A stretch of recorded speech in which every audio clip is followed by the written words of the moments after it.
Hello and welcome to achievers academy. ನಾನು ನಿಮ್ಮ ಪ್ರೀತಮ್. ಇವತ್ತಿನ ದಿನಪತ್ರಿಕೆಗಳ ವಿಶ್ಲೇಷಣೆಗೆ ಸ್ವಾಗತ. ಇವತ್ತಿನ ಸಂಚಿಕೆಯನ್ನು ಪ್ರಾರಂಭ ಮಾಡೋಣ. ಮೊದಲನೇ ಸುದ್ದಿ ಹೇಳುತ್ತೆ, Modi quits Chinese social media site. ನೆನ್ನೆ ಬಂದಿರತಕ್ಕಂತಹ ಒಂದು ಇಂಪಾರ್ಟೆಂಟ್ ಸುದ್ದಿ ಅದೇನಪ್ಪ ಅಂತ ಹೇಳಿದ್ರೆ, ನಿನ್ನೆ ಭಾರತದ ಪ್ರಧಾನಮಂತ್ರಿ ನರೇಂದ್ರ ಮೋದಿ ಅವರು ಚೀನಾ ದೇಶದ ಒಂದು ಪ್ರಮುಖ ಸಾಮಾಜಿಕ ಜಾಲತಾಣವಾಗಿರ್ತಕ್ಕಂತಹ ವಿಬೋನಿಂದ ಹೊರನಡೆದಿದ್ದಾರೆ. ಇದು ಬಹಳ ಪ್ರಮುಖವಾದಂತಹ ಒಂದು ವಿಚಾರ. ಬಿಕಾಸ್ ನಿಮಗೆ ಒಂದು ಮಾತು ನೆನಪಿರಬೇಕು, ಚೀನಾ ದೇಶದಲ್ಲಿ ನಾವು ಭಾರತದಲ್ಲಿ ಯಾವ ರೀತಿ ಈ ಸೋಷಿಯಲ್ ಮೀಡಿಯಾ ಅಥವಾ ಸಾಮಾಜಿಕ ಜಾಲತಾಣವನ್ನು ಮುಕ್ತವಾಗಿ ಬಳಸ್ತೀವೋ ಅಂತಹ ಒಂದು ಅವಕಾಶ ಚೀನಾದಲ್ಲಿ ಇಲ್ಲ. ಅಲ್ಲಿ ಬಹಳಷ್ಟು ಆ್ಯಪ್ಗಳಿಗೆ, ಬಹಳಷ್ಟು ಸೋಷಿಯಲ್ ಮೀಡಿಯಾಗಳಿಗೆ ಒಂದು ನಿರ್ಬಂಧ ಇದೆ. ಅದರಲ್ಲಿ ಟ್ವಿಟರ್ ಕೂಡ ಬಹುಮುಖ್ಯವಾದಂತಹ ಒಂದು ಸಾಮಾಜಿಕ ಜಾಲತಾಣ ಆಗಿದೆ. ಅಲ್ಲಿ ಟ್ವಿಟರ್ ಬದಲಾಗಿ ಚೀನಾದ್ದೇ ಆದಂತಹ ವಿಬೋ ಅನ್ನುವಂತಹ ಒಂದು ಅಪ್ಲಿಕೇಶನ್ ಅನ್ನು ಬಳಸಲಾಗುತ್ತೆ. ನಿಮಗೆ ಕಾಣಿಸ್ತಾ ಇದೆ ವಿಬೋ. ಸೊ ಚೀನಾ ದೇಶದ ಪ್ರತಿಯೊಬ್ಬರು ಕೂಡ ಈ ವಿಬೋದಲ್ಲಿ ಇರ್ತಾರೆ, ಬಿಕಾಸ್ ಅಲ್ಲಿ ಟ್ವಿಟರ್ ಅನ್ನ ಬಳಕೆ ಮಾಡಲಿಕ್ಕೆ ಅವಕಾಶ ಇಲ್ಲ. ಬಟ್ ವಿಬೋದಲ್ಲಿ ಡಿಫ್ರೆನ್ಸ್ ಏನಪ್ಪಾ ಅಂತ ಹೇಳಿದ್ರೆ, ಅದು ಸಂಪೂರ್ಣವಾಗಿ ಚೀನಾದ ಕಮ್ಯುನಿಸ್ಟ್ ಸರ್ಕಾರದ ಒಂದು ನಿಯಂತ್ರಣದ ಅಡಿಯಲ್ಲಿ ಕಾರ್ಯವನ್ನು ನಿರ್ವಹಣೆ ಮಾಡುತ್ತೆ. ನಾವು ಭಾರತದಲ್ಲಾಗಲಿ ಅಥವಾ ಬೇರೆ ಬೇರೆ ದೇಶಗಳಲ್ಲಾಗಲಿ ಟ್ವಿಟರ್ ಇರಬಹುದು, ಫೇಸ್ಬುಕ್ ಇರಬಹುದು, ಮುಂತಾದಂತಹ ಜಾಲತಾಣಗಳನ್ನ ಬಳಸ್ಕೊಂಡ್ಬಿಟ್ಟು ನಾವು ನಮ್ಮ ಅಭಿಪ್ರಾಯಗಳನ್ನು ಮುಕ್ತವಾಗಿ ಶೇರ್ ಮಾಡ್ಕೋಬಹುದು. ಬಿಕಾಸ್ ನಮ್ಮ ಸಂವಿಧಾನಗಳು, ಭಾರತ ಇರಬಹುದು ಅಥವಾ ಇನ್ಯಾವುದೇ ಒಂದು ಪ್ರಜಾಪ್ರಭುತ್ವ ಇರತಕ್ಕಂತಹ ಡೆಮೋಕ್ರೆಟಿಕ್ ನೇಷನ್ ಇರಬಹುದು, ಅಲ್ಲಿನ ಸಂವಿಧಾನದಲ್ಲಿ ಅವರು ಮುಕ್ತವಾಗಿ ತಮ್ಮ ಅಭಿಪ್ರಾಯವನ್ನು ವ್ಯಕ್ತಪಡಿಸುವಂತಹ ಹಕ್ಕನ್ನು ಕೊಡಲಾಗಿರುತ್ತೆ.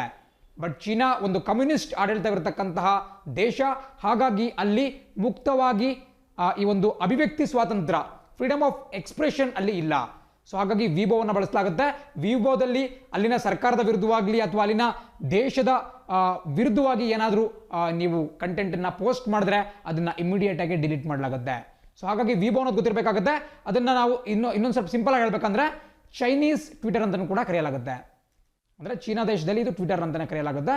ಬಿಕಾಸ್ ನಿಮಗೆ ಒಂದು ಡಿಫ್ರೆನ್ಸ್ ಗೊತ್ತಿರಬೇಕಾಗುತ್ತೆ. ನೋಡಿ, ಬಹಳಷ್ಟು ಜನ ಯುವ ಜನತೆ ಟ್ವಿಟರಲ್ಲಿ ಸಕ್ರಿಯರಾಗಿರ್ತಕ್ಕಂತಹದ್ದು ಬಹಳ ಕಮ್ಮಿ. ಬಿಕಾಸ್ ಟ್ವಿಟರನ್ನು ಯೂಶುವಲ್ ಆಗಿ ನಮ್ಮ ಬ್ಯೂರೋಕ್ರಾಟ್ಸ್ ಇರಬಹುದು, ಹಿರಿಯ ರಾಜಕಾರಣಿಗಳಿರಬಹುದು, ಅಥವಾ ಬೇರೆ ಬೇರೆ ಸ್ವಲ್ಪ ಇಂಟೆಲೆಕ್ಚುವಲ್ಸ್ ಇರ್ತಾರೆ, ಬುದ್ಧಿಜೀವಿಗಳಿರ್ತಾರೆ, ಅಂಥವ್ರು ಮಾತ್ರ ಬಳಸ್ತಾರೆ. ಆ್ಯಂಡ್ ಟ್ವಿಟರ್ ಮತ್ತು ಫೇಸ್ಬುಕ್ಗೆ ಡಿಫ್ರೆನ್ಸ್ ನೋಡ್ತಾ ಹೋಗೋದಾದರೆ, ಟ್ವಿಟರ್ನ ನಾವು ಮೈಕ್ರೋ ಬ್ಲಾಗಿಂಗ್ ಸೈಟ್ ಅಂತ ಕರಿತೀವಿ. ಇದನ್ನು ಬರ್ಕೊಳ್ಳೋದೇನು ಅವಶ್ಯಕತೆ ಇರಲ್ಲ, ಬಟ್ ನಿಮಗೆ ಜಸ್ಟ್ ಗೊತ್ತಿರಬೇಕಾಗುತ್ತೆ ಮೈಕ್ರೋ ಬ್ಲಾಗಿಂಗ್ ಸೈಟ್ ಅಂದ್ರೇನು, ಕೇವಲ ಬ್ಲಾಗಿಂಗ್ ಸೈಟ್ ಅಂದ್ರೇನು. ನೋಡಿ, ಫೇಸ್ಬುಕ್ ಆ ರೀತಿ ಅಲ್ಲ, ಅದನ್ನು ಮೈಕ್ರೋ ಬ್ಲಾಗಿಂಗ್ ಸೈಟ್ ಅಂತ ನಾವು ಕರೆಯಲ್ಲ, ಕೇವಲ ಒಂದು ಬ್ಲಾಗಿಂಗ್ ಸೈಟ್ ಅಂತ ಕರಿಬಹುದು. ಮೈಕ್ರೋ ಬ್ಲಾಗಿಂಗ್ ಸೈಟ್ ಅಂತ ಹೇಳಿದ್ರೆ ಅಲ್ಲಿ ನಾವು ಪೋಸ್ಟ್ ಮಾಡ್ತಕ್ಕಂತಹ ಏನು ಕಂಟೆಂಟ್ ಇರುತ್ತೆ ಅದಕ್ಕೆ ಒಂದು ಶಬ್ದ ಮಿತಿ ಇರುತ್ತೆ, ಕ್ಯಾರೆಕ್ಟರ್ಸ್ ಲಿಮಿಟ್ ಅಂತ ಕರಿತೀವಿ. ಇದುವರೆಗೂ ಕೂಡ ಟ್ವಿಟರ್ನಲ್ಲಿ 140 ಶಬ್ದಗಳನ್ನು ಮಾತ್ರ ನಾವು ಬಳಕೆ ಮಾಡ್ಬೋದಾಗಿತ್ತು. ಅದು ಲೆಟರ್ಸ್ ಇರಬಹುದು ಅಥವಾ ಬೇರೆ ಯಾವುದಾದ್ರು ಸಿಂಬಲ್ಸ್ ಇರಬಹುದು. ಒಟ್ಟಾರೆಯಾಗಿ 140 ಕ್ಯಾರೆಕ್ಟರ್ಸ್ಗೆ ಮಾತ್ರ ಅದು ಸೀಮಿತವಾಗಿತ್ತು. ಹಾಗಾಗಿ ಅದನ್ನು ಮೈಕ್ರೋ ಅಂದರೆ ತುಂಬ ಕಿರಿಯದ್ದು ಅಂತ, ಚಿಕ್ಕದ್ದು ಅಂತ ಹೇಳಿ, ಸೊ ಮೈಕ್ರೋ ಬ್ಲಾಗಿಂಗ್ ಸೈಟ್ ಅಂತ ಟ್ವಿಟರ್ನ ಕರೆಯಲಾಗುತ್ತೆ. ಅದೇ ಫೇಸ್ಬುಕ್ಕನ್ನು ನೀವೆಲ್ಲರೂ ಕೂಡ ಬಳಸ್ತಾ ಇರ್ತೀರಾ. ಫೇಸ್ಬುಕ್ಕಲ್ಲಿ ನಿಮಗೆ ಶಬ್ದ ಮಿತಿ ಇರೋದಿಲ್ಲ, ನೀವು ಎಷ್ಟು ಬೇಕಾದರೂ ಪದಗಳನ್ನು ಅಥವಾ ಎಷ್ಟು ಬೇಕಾದರೂ ಲೆಟರ್ಸನ್ನು ಅಲ್ಲಿ ಬಳಕೆ ಮಾಡಬಹುದು. ಸೊ ಅದು ಡಿಫ್ರೆನ್ಸ್ ಗೊತ್ತಿರಬೇಕಾಗುತ್ತೆ. ಯಾಕೆ ವಿಬೋನ ಚೀನಾದ ಟ್ವಿಟರ್ ಅಂತಾರೆ ಅಂದರೆ, ಅದು ಕೂಡ ಒಂದು ಮೈಕ್ರೋ ಬ್ಲಾಗಿಂಗ್ ಸೈಟ್. ಅಲ್ಲೂ ಕೂಡ ಇದುವರೆಗೂ ಕೂಡ 140 ಕ್ಯಾರೆಕ್ಟರ್ಸ್ಗಳ ಒಂದು ಮಿತಿ ಇತ್ತು. ಬಟ್ ಒಂದು ಗಮನಿಸಬೇಕು, ಕಳೆದ ವರ್ಷ ವಿಬೋದಲ್ಲಿ ಇದ್ದಂತಹ ಈ ಶಬ್ದಗಳ ಮಿತಿಯನ್ನು ತೆಗೆದು ಹಾಕಲಾಯಿತು. ಸೊ ಅದು ತುಂಬ ಪ್ರಮುಖವಾಗಿರ್ತಕ್ಕಂಥ ಒಂದು ವಿಚಾರ. ಆ್ಯಂಡ್ ಇದೇ ರೀತಿ ಕಳೆದ ಕೆಲವು ತಿಂಗಳ ಮುಂಚೆ ಟ್ವಿಟರ್ ಕೂಡ ತನ್ನಲ್ಲಿ ಒಂದು ಬದಲಾವಣೆಯನ್ನು ಮಾಡಿಕೊಳ್ತು. ಅದೇನಪ್ಪ ಅಂತ ಹೇಳಿದ್ರೆ, ಇದುವರೆಗೂ 140 ಶಬ್ದಗಳಿಗೆ ಸೀಮಿತವಾಗಿದ್ದಂತಹ ಟ್ವಿಟರ್ ಇನ್ಮುಂದೆ 280 ಕ್ಯಾರೆಕ್ಟರ್ಸ್ ಅಥವಾ 280 ಶಬ್ದಗಳನ್ನು ಅಲ್ಲಿ ನಾವು ಬಳಕೆ ಮಾಡಬಹುದು. ಶಬ್ದಗಳು ಅಂತ ಹೇಳಿದ್ರೆ ಲೆಟರ್ಸ್ ಇರಬಹುದು, ನಂಬರ್ಸ್ ಇರಬಹುದು, ಅಥವಾ ಬೇರೆ ಬೇರೆ ಸಿಂಬಲ್ಸ್ ಇರಬಹುದು. ಸೊ ಇದು ಬಹಳ ಪ್ರಮುಖವಾದಂಥ ಒಂದು ವಿಚಾರ. ಸೊ ಹಾಗಾಗಿ ವಿಬೋವನ್ನು ಚೀನಾದ ಒಂದು ಟ್ವಿಟರ್ ಅಂತಲೇ ಕರೆಯಲಾಗ್ತಿತ್ತು.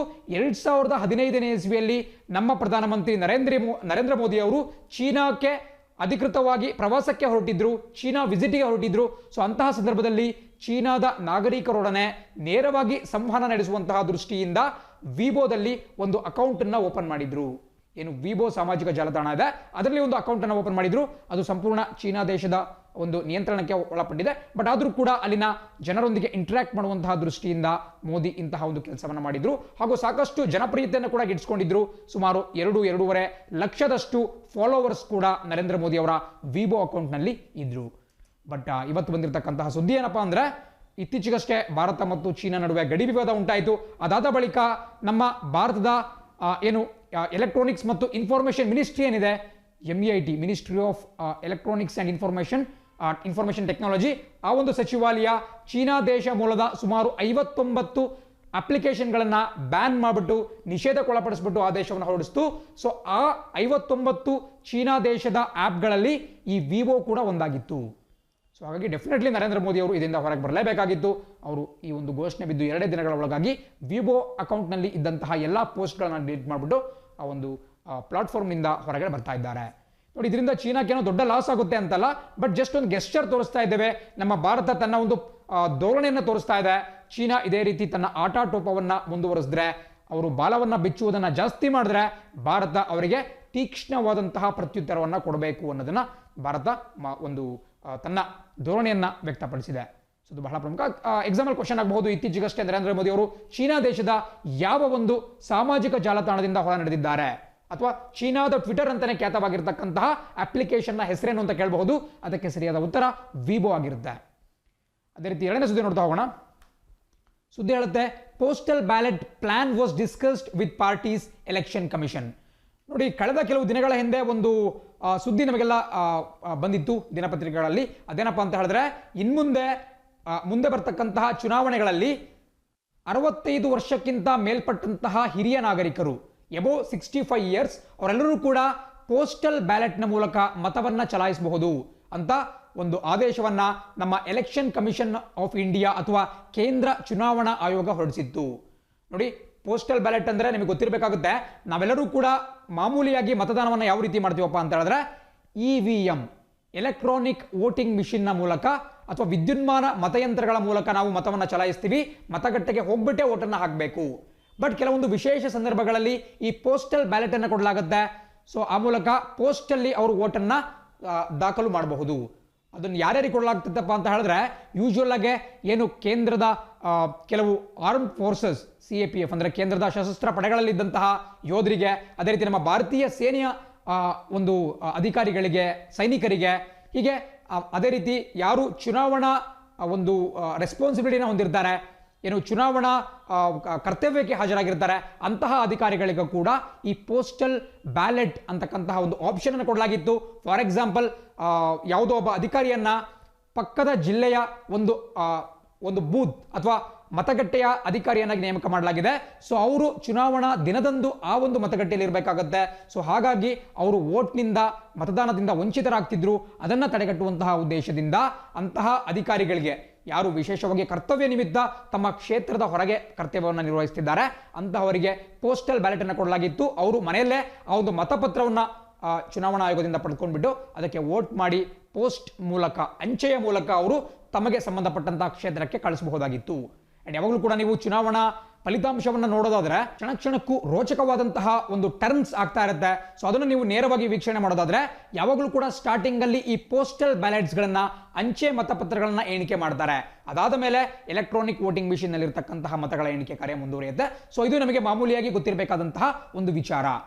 ಬಟ್ ಇದಕ್ಕೆ 2019ನೇ ಇಸ್ವಿಯಲ್ಲಿ ಒಂದು ತಿದ್ದುಪಡಿನ ತರಲಾಗಿತ್ತು. ಅದೇನಪ್ಪಾ ಅಂತ ಹೇಳಿದ್ರೆ, 80 ವರ್ಷಕ್ಕಿಂತ ಹಿರಿಯರಾದಂತಹ, ಮೋರ್ ದೆನ್ 80 ಇಯರ್ಸ್ ಇರತಕ್ಕಂತಹ ಪ್ರತಿಯೊಬ್ಬ ವಯೋವೃದ್ಧ ವ್ಯಕ್ತಿಗಳು ಕೂಡ ಈ ಅಂಚೆ ಮತದಾನದ ಮೂಲಕ ತಮ್ಮ ಮತದಾನದ ಹಕ್ಕನ್ನ ಚಲಾಯಿಸಬಹುದು. ಬಿಕಾಸ್ ಅವರು ಮತಗಟ್ಟೆಗಳಿಗೆ ತೆರಳೋದ್ರಿಂದ ಅವರಿಗೆ ಬಹಳಷ್ಟು ತೊಂದರೆ ಉಂಟಾಗುತ್ತೆ, ಇನ್ಕನ್ವೀನಿಯನ್ಸ್ ಆಗುತ್ತೆ ಅನ್ನೋ ಉದ್ದೇಶದಿಂದ ನಮ್ಮ ಎಲೆಕ್ಷನ್ ಕಮಿಷನ್ ಇಂತಹ ಒಂದು ನಿರ್ಧಾರಕ್ಕೆ ಬಂದಿತ್ತು ಕಳೆದ ವರ್ಷ. ಬಟ್ ಈಗ 2020 ಫೆಬ್ರವರಿ ಮಾರ್ಚ್ ತಿಂಗಳಿನಲ್ಲಿ ನಮ್ಮ ದೇಶಾದ್ಯಂತ ಕೊರೋನಾ ವೈರಸ್ ಹರಡುವಿಕೆ ಸ್ಟಾರ್ಟ್ ಆಯಿತು. ಈ ಪ್ಯಾಂಡಮಿಕ್ನ ಕಾರಣದಿಂದ ಏನು ನಮ್ಮ ಮತದಾತರೇನಿದ್ದಾರೆ, ಸ್ಪೆಷಲಿ ಹಿರಿಯ ನಾಗರಿಕರ ಒಂದು ಸುರಕ್ಷತೆಯ ಹೊಣೆಗಾರಿಕೆ ನಮ್ಮ ಸರ್ಕಾರದ ಮೇಲೆ ಬಿದ್ದಿದೆ. ಸೊ ಹಾಗಾಗಿ ಅದನ್ನು ಮನಗಂಡಿರ್ತಕ್ಕಂತಹ ನಮ್ಮ ಸರ್ಕಾರ, ಅದೇ ರೀತಿ ನಮ್ಮ ಚುನಾವಣಾ ಆಯೋಗ ಒಂದು ನಿರ್ಧಾರಕ್ಕೆ ಬಂದಿದೆ. ಅದೇನಪ್ಪ ಅಂತ ಹೇಳಿದ್ರೆ, 65 ವರ್ಷಕ್ಕಿಂತ ಹೆಚ್ಚಿನ ವಯಸ್ಸಿನ ಪ್ರತಿಯೊಬ್ಬ ನಾಗರಿಕರು ಕೂಡ ಈ ಪೋಸ್ಟಲ್ ಬ್ಯಾಲೆಟ್ನ ಮೂಲಕ ತಮ್ಮ ಮತವನ್ನು ಚಲಾಯಿಸುವುದಕ್ಕೆ ಅರ್ಹರಾಗಿರ್ತಾರೆ.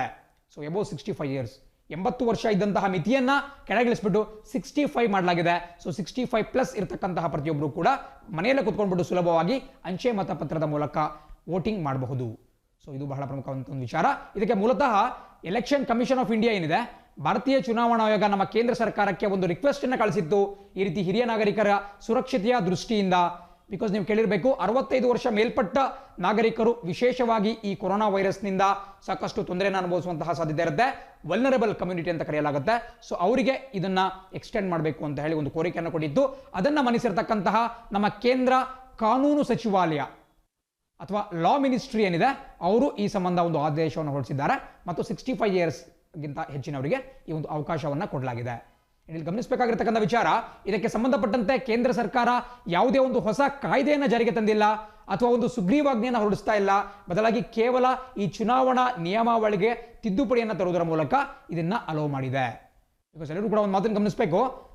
1951ನೇ ಇಸ್ವಿಯಲ್ಲಿ 1951ನಲ್ಲಿ ನಮ್ಮ ದೇಶದಲ್ಲಿ ಅತ್ಯಂತ ಪ್ರಮುಖವಾಗಿರ್ತಕ್ಕಂತಹ ಒಂದು ಕಾಯ್ದೆಯನ್ನು ಜಾರಿಗೆ ತರಲಾಗುತ್ತೆ. ಅದನ್ನ RP ಆಕ್ಟ್ 1951 ಅಂತ ಕರೆಯಲಾಗುತ್ತೆ. ಪ್ರತಿಯೊಬ್ಬರು ಕೂಡ ನೋಟ್ ಡೌನ್ ಮಾಡ್ಕೋಬೇಕು. ಬಹಳ ಪ್ರಮುಖವಾಗಿರ್ತಕ್ಕಂತಹ ಒಂದು ಕಾಯ್ದೆ. RP ಅಂತ ಹೇಳಿದ್ರೆ ರಿಪ್ರೆಸೆಂಟೇಷನ್ ಆಫ್ ಪೀಪಲ್ ಆಕ್ಟ್ 1951. ತುಂಬಾ ಇಂಪಾರ್ಟೆಂಟ್. ಇದನ್ನ ಕನ್ನಡದಲ್ಲಿ ಕೂಡ ಹೇಳ್ತೀನಿ. ಪ್ರಜಾಪ್ರತಿನಿಧಿ ಕಾಯ್ದೆ 1951 ಅಂತ ಕರೀತಾರೆ. ಅದನ್ನು ಕೂಡ ನೋಟ್ ಡೌನ್ ಮಾಡ್ಕೊಳ್ಳಿ. ಪ್ರಜಾಪ್ರತಿನಿಧಿ ಕಾಯ್ದೆ 1951. ವಿಶೇಷ ಏನಪ್ಪಾ ಅಂತ ಹೇಳಿದ್ರೆ, ಈ ಒಂದು ಮಸೂದೆಯನ್ನ ಅಂದ್ರೆ ಸಂಸತ್ತಿನ ಎರಡೂ ಸದನಗಳಲ್ಲಿ ಪಾಸ್ ಆಗ್ಬಿಟ್ಟು ರಾಷ್ಟ್ರಪತಿಯವರ ಅಂಕಿತ ಬಿದ್ದ ಮೇಲೆ ಅದನ್ನು ನಾವು ಕಾಯ್ದೆ ಅಂತ ಕರಿತೀವಿ. ಬಟ್ ಅದಕ್ಕಿಂತ ಮುಂಚೆ ಅದನ್ನ ಮಸೂದೆ ಅಥವಾ ಬಿಲ್ ಅಂತ ಕರೆಯಲಾಗುತ್ತೆ. ಆಕ್ಟಿಗೂ ಮತ್ತು ಬಿಲ್ಗೂ ಡಿಫರೆನ್ಸ್ ನಿಮಗೆ ಗೊತ್ತಿರಬೇಕಾಗುತ್ತೆ. ಸೊ ಈ ಒಂದು ಮಸೂದೆಯನ್ನ ನಮ್ಮ ಲೋಕಸಭೆಯಲ್ಲಿ ಅಥವಾ ನಮ್ಮ ಸಂಸತ್ತಿನಲ್ಲಿ ಮಂಡನೆ ಮಾಡಿದ್ದು ಬೇರೆ ಯಾರೂ ಅಲ್ಲ, ಬದಲಾಗಿ ನಮ್ಮ ಸ್ವತಂತ್ರ ಭಾರತದ ಮೊಟ್ಟ ಮೊದಲನೆಯ ಲಾ ಮಿನಿಸ್ಟರ್ ಅಥವಾ ಕಾನೂನು ಮಂತ್ರಿಯಾಗಿದ್ದಂತಹ ಡಾಕ್ಟರ್ BR ಅಂಬೇಡ್ಕರ್ ಅವರು. ಸೊ ಇದು ಕೂಡ ಬಹಳ ಪ್ರಮುಖವಾಗಿರ್ತಕ್ಕಂಥ ಒಂದು ವಿಚಾರ. ದಯವಿಟ್ಟು ಎಲ್ಲರೂ ಕೂಡ ನೋಟ್ ಮಾಡ್ಕೋಬೇಕಾಗುತ್ತೆ. ಡಾಕ್ಟರ್ BR ಅಂಬೇಡ್ಕರ್ ಅವರು 1951ರ ಸಮಯದಲ್ಲಿ ನಮ್ಮ ದೇಶದ ಕಾನೂನು ಸಚಿವರಾಗಿ ಕಾರ್ಯವನ್ನು ನಿರ್ವಹಣೆ ಮಾಡ್ತಿದ್ರು, ಲಾ ಮಿನಿಸ್ಟರ್. ಅಂಡ್ ಅವರು ಈ ಒಂದು ಪ್ರಜಾಪ್ರತಿನಿಧಿ ಮಸೂದೆ 1950 ಅದನ್ನ ನಮ್ಮ ಸಂಸತ್ತಿನಲ್ಲಿ ಮಂಡನೆ ಮಾಡಿರ್ತಾರೆ. ಅದಕ್ಕೆ ಅನುಮೋದನೆ ಕೊಂಡ್ಬಿಟ್ಟು 1951ರಲ್ಲಿ ಅದು ಕಾಯ್ದೆಯಾಗಿ ರೂಪುಗೊಳ್ಳುತ್ತೆ. So representation of people act 1951 ಬಹಳ ಇಂಪಾರ್ಟೆಂಟ್. ಅಂಡ್ ಈ ಒಂದು ಕಾಯ್ದೆಯ ಅನುಗುಣವಾಗಿ ಈ ಒಂದು ವಿಶೇಷ ಸವಲತ್ತನ್ನ 65 ವರ್ಷಕ್ಕಿಂತ ಹೆಚ್ಚಿನ ಮೇಲ್ಪಟ್ಟಂತಹ ನಾಗರಿಕರಿಗೆ ವಿಸ್ತರಿಸಲಾಗಿದೆ.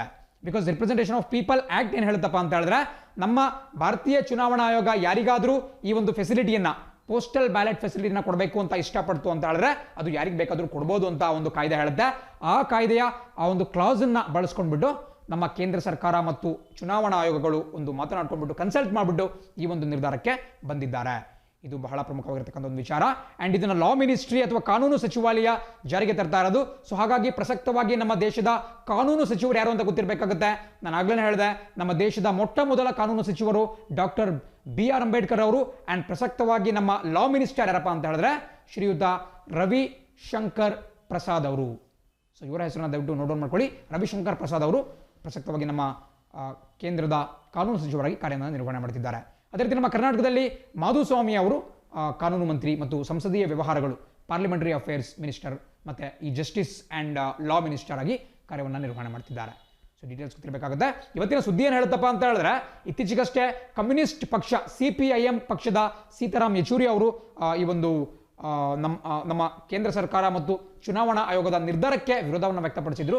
ಅವರು ಒಂದು ಟೀಕೆಯನ್ನು ಕೂಡ ವ್ಯಕ್ತಪಡಿಸಿದ್ರು. ಬಟ್ ಅದು ನಮಗೆ ಪರೀಕ್ಷಾ ದೃಷ್ಟಿಯಿಂದ ಅಷ್ಟು ಇಂಪಾರ್ಟೆಂಟ್ ಆಗಲ್ಲ. ನಮಗೆ ಕೇವಲ ಯಾವ ಏಜ್ಗೆ ಅದನ್ನ ಮಿತಿಯನ್ನ ಕೆಳಗಿಳಿಸಲಾಗಿದೆ ಮತ್ತು ಇದಕ್ಕೆ ಸಂಬಂಧಪಟ್ಟಂತಹ ಕಾಯ್ದೆ ಅದನ್ನ ಜಾರಿಗೆ ತಂದಂತಹ ಒಂದು ಸಚಿವಾಲಯ, ಇಂತಹ ವಿಚಾರಗಳು ಪರೀಕ್ಷಾ ದೃಷ್ಟಿಯಿಂದ ಬಹಳ ಪ್ರಮುಖವಾಗ್ತವೆ. ಅಂಡ್ ಇದನ್ನು ನೋಡ್ಕೊಳ್ತಾ ಮುಂದಿನ ಸುದ್ದಿ ನೋಡ್ತಾ ಹೋಗೋಣ. ಸುದ್ದಿ ಹೇಳುತ್ತೆ, ಲಾಲ್ಬಾಗ್ ಚಾ Mandal cancels this years Ganesh festival. So ನೋಡಿ, ಇತ್ತೀಚೆಗಷ್ಟೇ ಬಂದಂತಹ ಸುದ್ದಿ ಅದೇನಪ್ಪ ಅಂತ ಹೇಳಿದ್ರೆ, ಮುಂಬೈನ ಐಕಾನಿಕ್ ಅಂದರೆ ಮುಂಬೈ ನಗರದ ಒಂದು ಐತಿಹಾಸಿಕ ಗಣಪತಿ ಉತ್ಸವವಾದಂತಹ ಲಾಲ್ಬಾಗ್ ಚಾ ರಾಜ ಅನ್ನುವಂತಹ ಒಂದು ಗಣಪತಿ ಪೆಂಡಾಲ್ ಏನಿದೆ, ಗಣಪತಿ ಮಂಡಲ್ ಅಂತ ನಾವೇನು ಕರಿತೀವಿ, ಅದನ್ನ ಈ ವರ್ಷ ಕ್ಯಾನ್ಸಲ್ ಮಾಡಲಾಗುತ್ತೆ ಅಂತ ಒಂದು ಸುದ್ದಿ ಹೊರಗೆ ಬಿದ್ದಿದೆ. ನೋಡಿ, ಇದನ್ನು ಅಷ್ಟೊಂದು ಇಂಪಾರ್ಟೆಂಟ್ ಸುದ್ದಿನ ಅಂತ ನೀವು ಕೇಳಬಹುದು. ಬಟ್ ಒಂದು ಮಾತ್ರ ಬಹಳ ಇಂಪಾರ್ಟೆಂಟ್, ಅದೇನಪ್ಪ ಅಂತ ಹೇಳಿದ್ರೆ, ನಿಮಗೆ ಇಲ್ಲಿ ಚಿತ್ರದಲ್ಲಿ ಕಾಣಿಸಿರ್ತಕ್ಕಂತಹ ಲಾಲ್ಬಾಗ್ ಚಾ ರಾಜ ಅನ್ನುವಂತಹ ಗಣಪತಿ. ಬಿಕಾಸ್ ಪರೀಕ್ಷೆಯಲ್ಲಿ ಸಿಂಪಲ್ ಆಗಿ ಕೇಳಬಹುದು, ನೀವು ಎಷ್ಟು ಕರೆಂಟ್ ಅಫೇರ್ಸ್ ಅನ್ನ ಒಂದು ಏನು ಟ್ಯಾಬ್ ಇಟ್ಕೊಂಡಿದ್ದೀರಾ ಅಂತ ತಿಳ್ಕೊಳ್ಳೋ ಉದ್ದೇಶದಿಂದ ಲಾಲ್ಬಾಗ್ ಚಾ ರಾಜ ಅನ್ನುವಂತಹ ವಿಖ್ಯಾತ ಗಣಪತಿ ಯಾವ ಒಂದು ನಗರದಲ್ಲಿ ಕಂಡು ಬರುತ್ತೆ ಅಂತ ಕೇಳಬಹುದು. ಇದಕ್ಕೆ ಆನ್ಸರ್ ಬಹಳ ಸುಲಭ, ಅದು ನಿಮಗೆ ಮುಂಬೈ ನಗರದಲ್ಲಿ ಕಂಡು ಬರುತ್ತೆ. ಹಾಗೆ ನೋಡಿದ್ರೆ ನಿಮಗೆ ಕಾಣಿಸ್ತಿರೋ ರೀತಿ 1934ನೇ ಇಸ್ವಿ 1934 ಇಂದಾನೆ ಮುಂಬೈನ ಲಾಲ್ಬಾಗ್ ಅನ್ನುವಂತಹ ಪ್ರದೇಶದಲ್ಲಿ ಈ ಲಾಲ್ಬಾಗ್ ಚಾ ರಾಜ ಅನ್ನುವಂತಹ ಗಣಪತಿಯನ್ನ ಇಡ್ತಾ ಬರಲಾಗುತ್ತೆ. ಅಲ್ಲಿನ ಖ್ಯಾತ ಸೆಲೆಬ್ರಿಟಿಗಳು, ಕ್ರಿಕೆಟ್ ಆಟಗಾರ ಸಚಿನ್ ತೆಂಡೂಲ್ಕರ್ ಸೇರಿದಂತೆ ಸಾಕಷ್ಟು ಸೆಲೆಬ್ರಿಟಿಗಳು ಈ ಒಂದು ಗಣಪನ ದರ್ಶನವನ್ನ ಪ್ರತಿ ವರ್ಷ ಪಡಿತಾ ಇರ್ತಾರೆ. ಒಂದು ಅಂದಾಜಿನ ಪ್ರಕಾರ ಈ ಗಣಪತಿಯನ್ನ ಸುಮಾರು 11 ದಿನಗಳ ಕಾಲ ಇಡಲಾಗುತ್ತೆ, ಅನಂತ ಚತುರ್ದಶಿವರೆಗೂ ಕೂಡ. ಅಂಡ್ ಆ ಒಂದು 10-11 ದಿನಗಳ ಗ್ಯಾಪಲ್ಲಿ ಸುಮಾರು 10 ಲಕ್ಷ ಅಂದ್ರೆ 1 ಮಿಲಿಯನ್ ಭಕ್ತರು ಈ ಗಣಪತಿಯ ದರ್ಶನವನ್ನು ಪಡಿದ್ದಾರೆ. ಸೊ ಇದು ಅಲ್ಲಿನ ಒಂದು ಸಂಸ್ಕೃತಿಯ ಹಾಸು ಹೊಕ್ಕಾಗ್ಬಿಟ್ಟಿದೆ. ಸೊ ಪರೀಕ್ಷೆಯಲ್ಲಿ ಖಂಡಿತ ಕೇಳಬಹುದು, ಲಾಲ್ಬಾಗ್ ಚಾ ರಾಜ ಅನ್ನುವುದು ಕೆಳಗಿನ ಯಾವ ವಿಚಾರಕ್ಕೆ ಸಂಬಂಧಪಟ್ಟಿದೆ ಅಂತ ಹೇಳಿದ್ರೆ ಅದೊಂದು ಮುಂಬೈನಲ್ಲಿ ಕೂಡಿಸಲ್ಪಡುವಂತಹ ಒಂದು ವಾರ್ಷಿಕ ಸಾರ್ವಜನಿಕ ಗಣೇಶೋತ್ಸವ, ಅದು ಬಹಳ ಪ್ರಮುಖವಾಗಿರುತ್ತೆ. ಅಂಡ್ ಇದೊಂದು ಮರಾಠಿ ವರ್ಡ್, ಲಾಲ್ಬಾಗ್ ಚಾ ರಾಜ ಅಂತಕ್ಕಂತಹದ್ದು ಒಂದು ಮರಾಠಿ ಒಂದು ಪದ ಆಗಿದೆ. ಲಾಲ್ಬಾಗ್ ಚಾ ಅಂತ ಹೇಳಿದ್ರೆ ಲಾಲ್ಬಾಗ್ನ, ಸೊ ಲಾಲ್ಬಾಗ್ನ ರಾಜ ಅಂತ ಕರಿಬಹುದು. ಈ ಗಣಪತಿ ಹೆಸರನ್ನ ಲಾಲ್ಬಾಗ್ನ ರಾಜ ಅಂತ ಕರೆಯಲಾಗುತ್ತೆ. ಅಂಡ್ ಲಾಲ್ಬಾಗ್ ಅಂದ ತಕ್ಷಣ ನಿಮಗೆ ಬೆಂಗಳೂರಿನ ಲಾಲ್ಬಾಗ್ ನೆನಪಾಗಬಹುದು, ಬಟ್ ಒಂದ್ ನಿಮಗೆ ನೆನಪಲ್ಲಿರಬೇಕು, ಮುಂಬೈನಲ್ಲೂ ಕೂಡ ಈ ಸೌತ್ ಬಾಂಬೆ ಅಥವಾ ದಕ್ಷಿಣ ಮುಂಬೈ ಏನ್ ಬರುತ್ತೆ ಅಲ್ಲೂ ಕೂಡ ಲಾಲ್ಬಾಗ್ ಅಂತಕ್ಕಂತಹ ಒಂದು ನೈಬರ್ಹುಡ್ ನಿಮಗೆ ಕಾಣಿಸಕ್ಕೆ ಸಿಗುತ್ತೆ, ಒಂದು ಲೊಕ್ಯಾಲಿಟಿ ಅಂದ್ರೆ ಒಂದು ಪ್ರದೇಶ ಸಿಗುತ್ತೆ. ಆ ಪ್ರದೇಶದಲ್ಲಿ ಈ ಗಣಪತಿಯನ್ನು ಇಡಲಾಗುತ್ತೆ. ಯಾವ ರೀತಿ ನಮ್ಮ ಕರ್ನಾಟಕದಲ್ಲಿ, ನಮ್ಮ ಬೆಂಗಳೂರಿನಲ್ಲಿ ಮಲ್ಲೇಶ್ವರಂ ಇರಬಹುದು, ಜಯನಗರ ಇರಬಹುದು, JP ನಗರ್ ಮುಂತಾದಂತಹ ಏರಿಯಾಗಳು ಕಾಣಿಸುತ್ತೋ ಅದೇ ರೀತಿ ಬಾಂಬೆನಲ್ಲಿ ಕಂಡು ಬರ್ತಕ್ಕಂತಹ ಒಂದು ಏರಿಯಾವನ್ನ ಲಾಲ್ಬಾಗ್ ಅಂತ ಕರೆಯಲಾಗುತ್ತೆ. ಸೊ ಆ ಲಾಲ್ಬಾಗ್ ಏರಿಯಾದಲ್ಲಿ ಈ ಲಾಲ್ಬಾಗ್ ಚಾ ರಾಜ ಅನ್ನುವಂತಹ ಗಣಪತಿಯನ್ನ ಪ್ರತಿ ವರ್ಷ ಕೂಡಿಸಲಾಗುತ್ತೆ. ನಾನು ಆಗ್ಲೇ ಹೇಳ್ದಂಗೆ ಇದು ಎಷ್ಟು ಯಾಕಪ್ಪ ಇಷ್ಟೊಂದು ಫೇಮಸ್ ಅಂತ ಹೇಳಿದ್ರೆ 10 ಲಕ್ಷ ಜನ ಇದರ ದರ್ಶನವನ್ನ ಪಡಿದ್ದಾರೆ. ನಿಮಗೆ ಅರ್ಥ ಆಗಬೇಕು ಎಷ್ಟು ಹ್ಯೂಜ್ ನಂಬರ್ ಅಂತೇಳಿ. ಅಂಡ್ ಮುಂದಿನ ಒಂದು ಸ್ಥಳದಿಂದ ನಾನು ಗಣಪತಿಯ ಒಂದು ಫೋಟೋವನ್ನು ಕೂಡ ತೋರಿಸ್ತೀನಿ, ಎಷ್ಟು ಇಂಪಾರ್ಟೆಂಟ್ ಅಂತ ಗೊತ್ತಾಗುತ್ತೆ. ಸೊ ನಿಮಗೆ ಒಂದು ಚಿತ್ರದಲ್ಲಿ ಖ್ಯಾತ ಕ್ರಿಕೆಟ್ ಆಟಗಾರ, ನಮ್ಮ ಕ್ರಿಕೆಟ್ನ ಲೆಜೆಂಡ್ ಅಂತಾನೆ ಕರೆಸಿಕೊಳ್ಳುವಂತಹ ಸಚಿನ್ ತೆಂಡೂಲ್ಕರ್ ಅವರು ಕಾಣಿಸ್ತಾ ಇದ್ದಾರೆ. ಅವರ ಹಿಂದೆ ಸುಮಾರು 18ರಿಂದ 20 ಫೀಟ್, 18ರಿಂದ 20 ಅಡಿ ಎತ್ತರದ ವಿಖ್ಯಾತ ಐಕಾನಿಕ್ ಲಾಲ್ಬಾಗ್ ಚಾ ರಾಜ ಗಣಪತಿ ನಿಮಗೆ ಕಾಣಿಸ್ತಾ ಇದೆ. ಅಂಡ್ ಅದು ಕೂಡ ಬಹಳ ಪ್ರಮುಖವಾಗಿರುತ್ತೆ, ಪರೀಕ್ಷೆಯಲ್ಲಿ ಯಾವ ರೀತಿ ಆದರೂ ಕೂಡ ಕೇಳಬಹುದು. ಅಂಡ್ ಈ ವರ್ಷ ಕೊರೋನಾ ವೈರಸ್ ಇರುವಂತಹ ಕಾರಣದಿಂದ ಲಾಲ್ಬಾಗ್ ಚಾ ರಾಜವನ್ನ ಕೂರಿಸಲಾಗುವುದಿಲ್ಲ, ಬಿಕಾಸ್ ಅದನ್ನ ಕೂರಿಸ್ತಕ್ಕಂತಹ ಸಮಿತಿ ಯಾವಾಗಲೂ ಕೂಡ ಸಮಾಜಮುಖಿ ಕಾರ್ಯಗಳಿಗೆ ತನ್ನನ್ನು ತಾನು ಅರ್ಪಿಸಿಕೊಳ್ತಾ ಇರುತ್ತೆ. ಸೊ ಈ ಬಾರಿಯೂ ಕೂಡ 25 ಲಕ್ಷ ರೂಪಾಯಿಗಳನ್ನ ಅಲ್ಲಿನ ಮುಖ್ಯಮಂತ್ರಿ ಉದ್ಧವ್ ಠಾಕ್ರೆ ಅವರ ಒಂದು ಪರಿಹಾರ ನಿಧಿಗೆ ದೇಣಿಗೆಯನ್ನಾಗಿ ಕೊಡುವುದಾಗಿ ಕೂಡ ಲಾಲ್ಬಾಗ್ ಚಾ ರಾಜ ಸಮಿತಿ ಘೋಷಣೆಯನ್ನು ಮಾಡಿದೆ. ಸೊ ಇದು ಕೂಡ ನಿಮಗೆ ಗೊತ್ತಿರಬೇಕಾಗುತ್ತೆ. ಅಂಡ್ ಇದನ್ನ 11 ದಿನಗಳ ನಂತರ ಅದನ್ನ ಅರೇಬಿಯನ್ ಸಮುದ್ರದಲ್ಲಿ ಮುಳುಗಿಸಲಾಗುತ್ತೆ.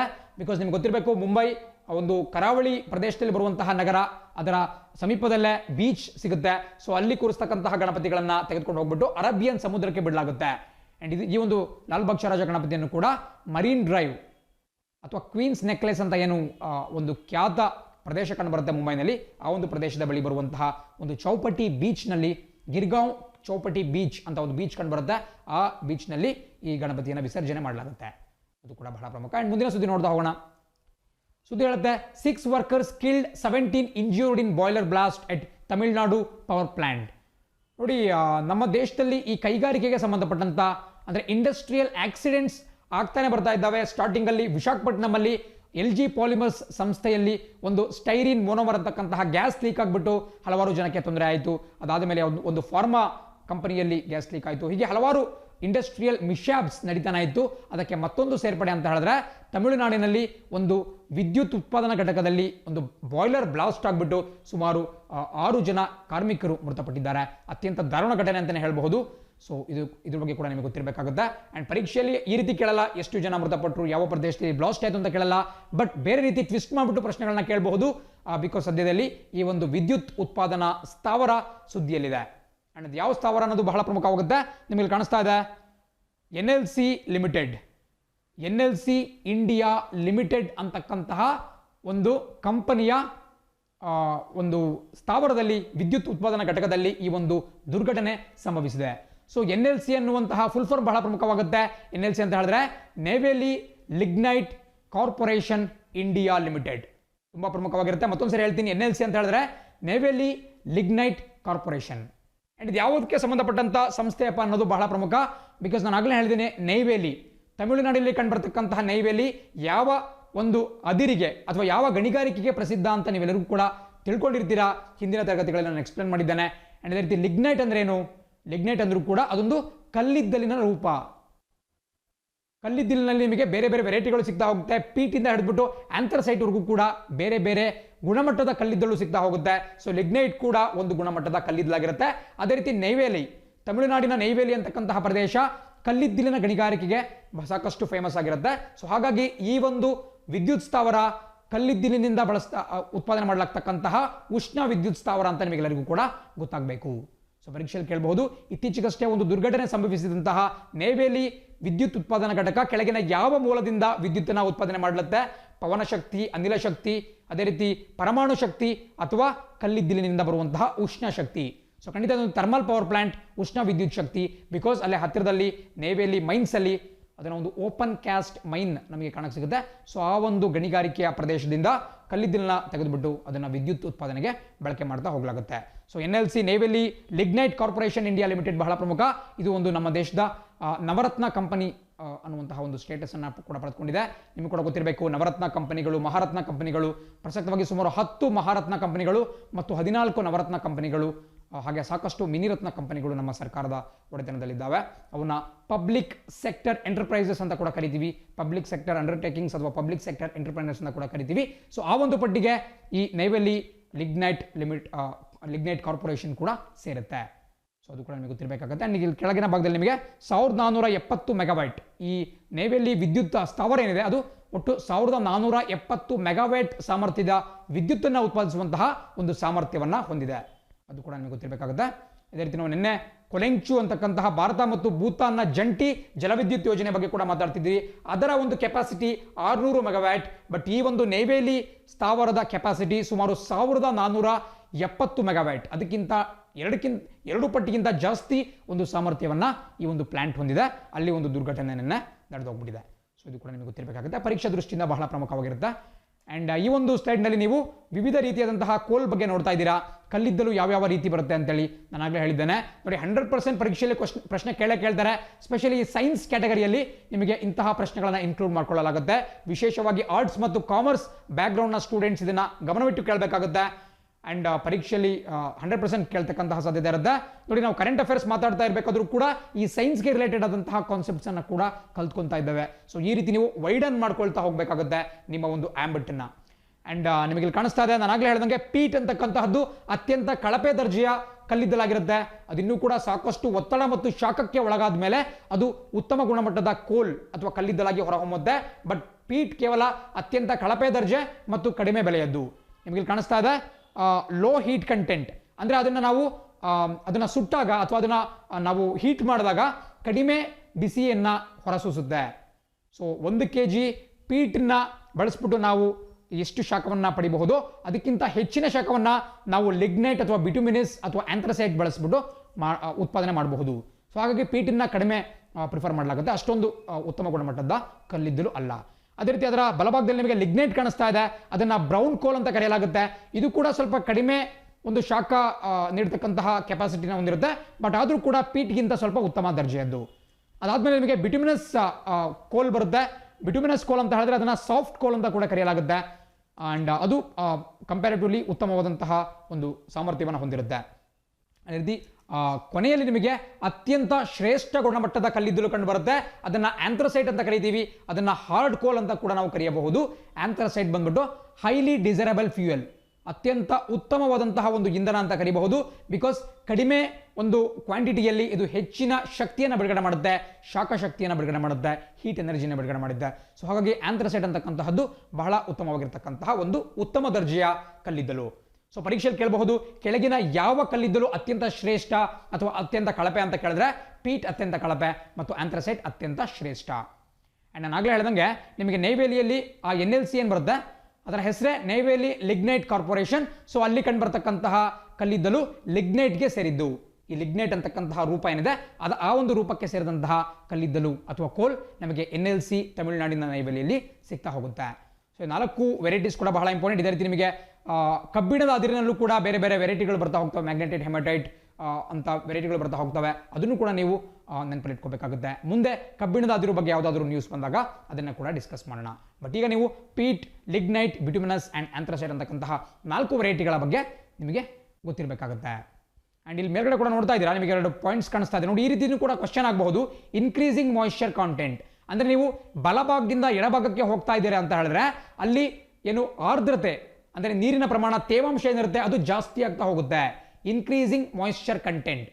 ಸೊ ಆಂಥ್ರಸೈಟ್ನಲ್ಲಿ ತೇವಾಂಶ ಬಹಳ ಕಮ್ಮಿ ಇದ್ದರೆ ಪೀಟ್ನಲ್ಲಿ ಅತ್ಯಂತ ಜಾಸ್ತಿ ಇರುತ್ತೆ.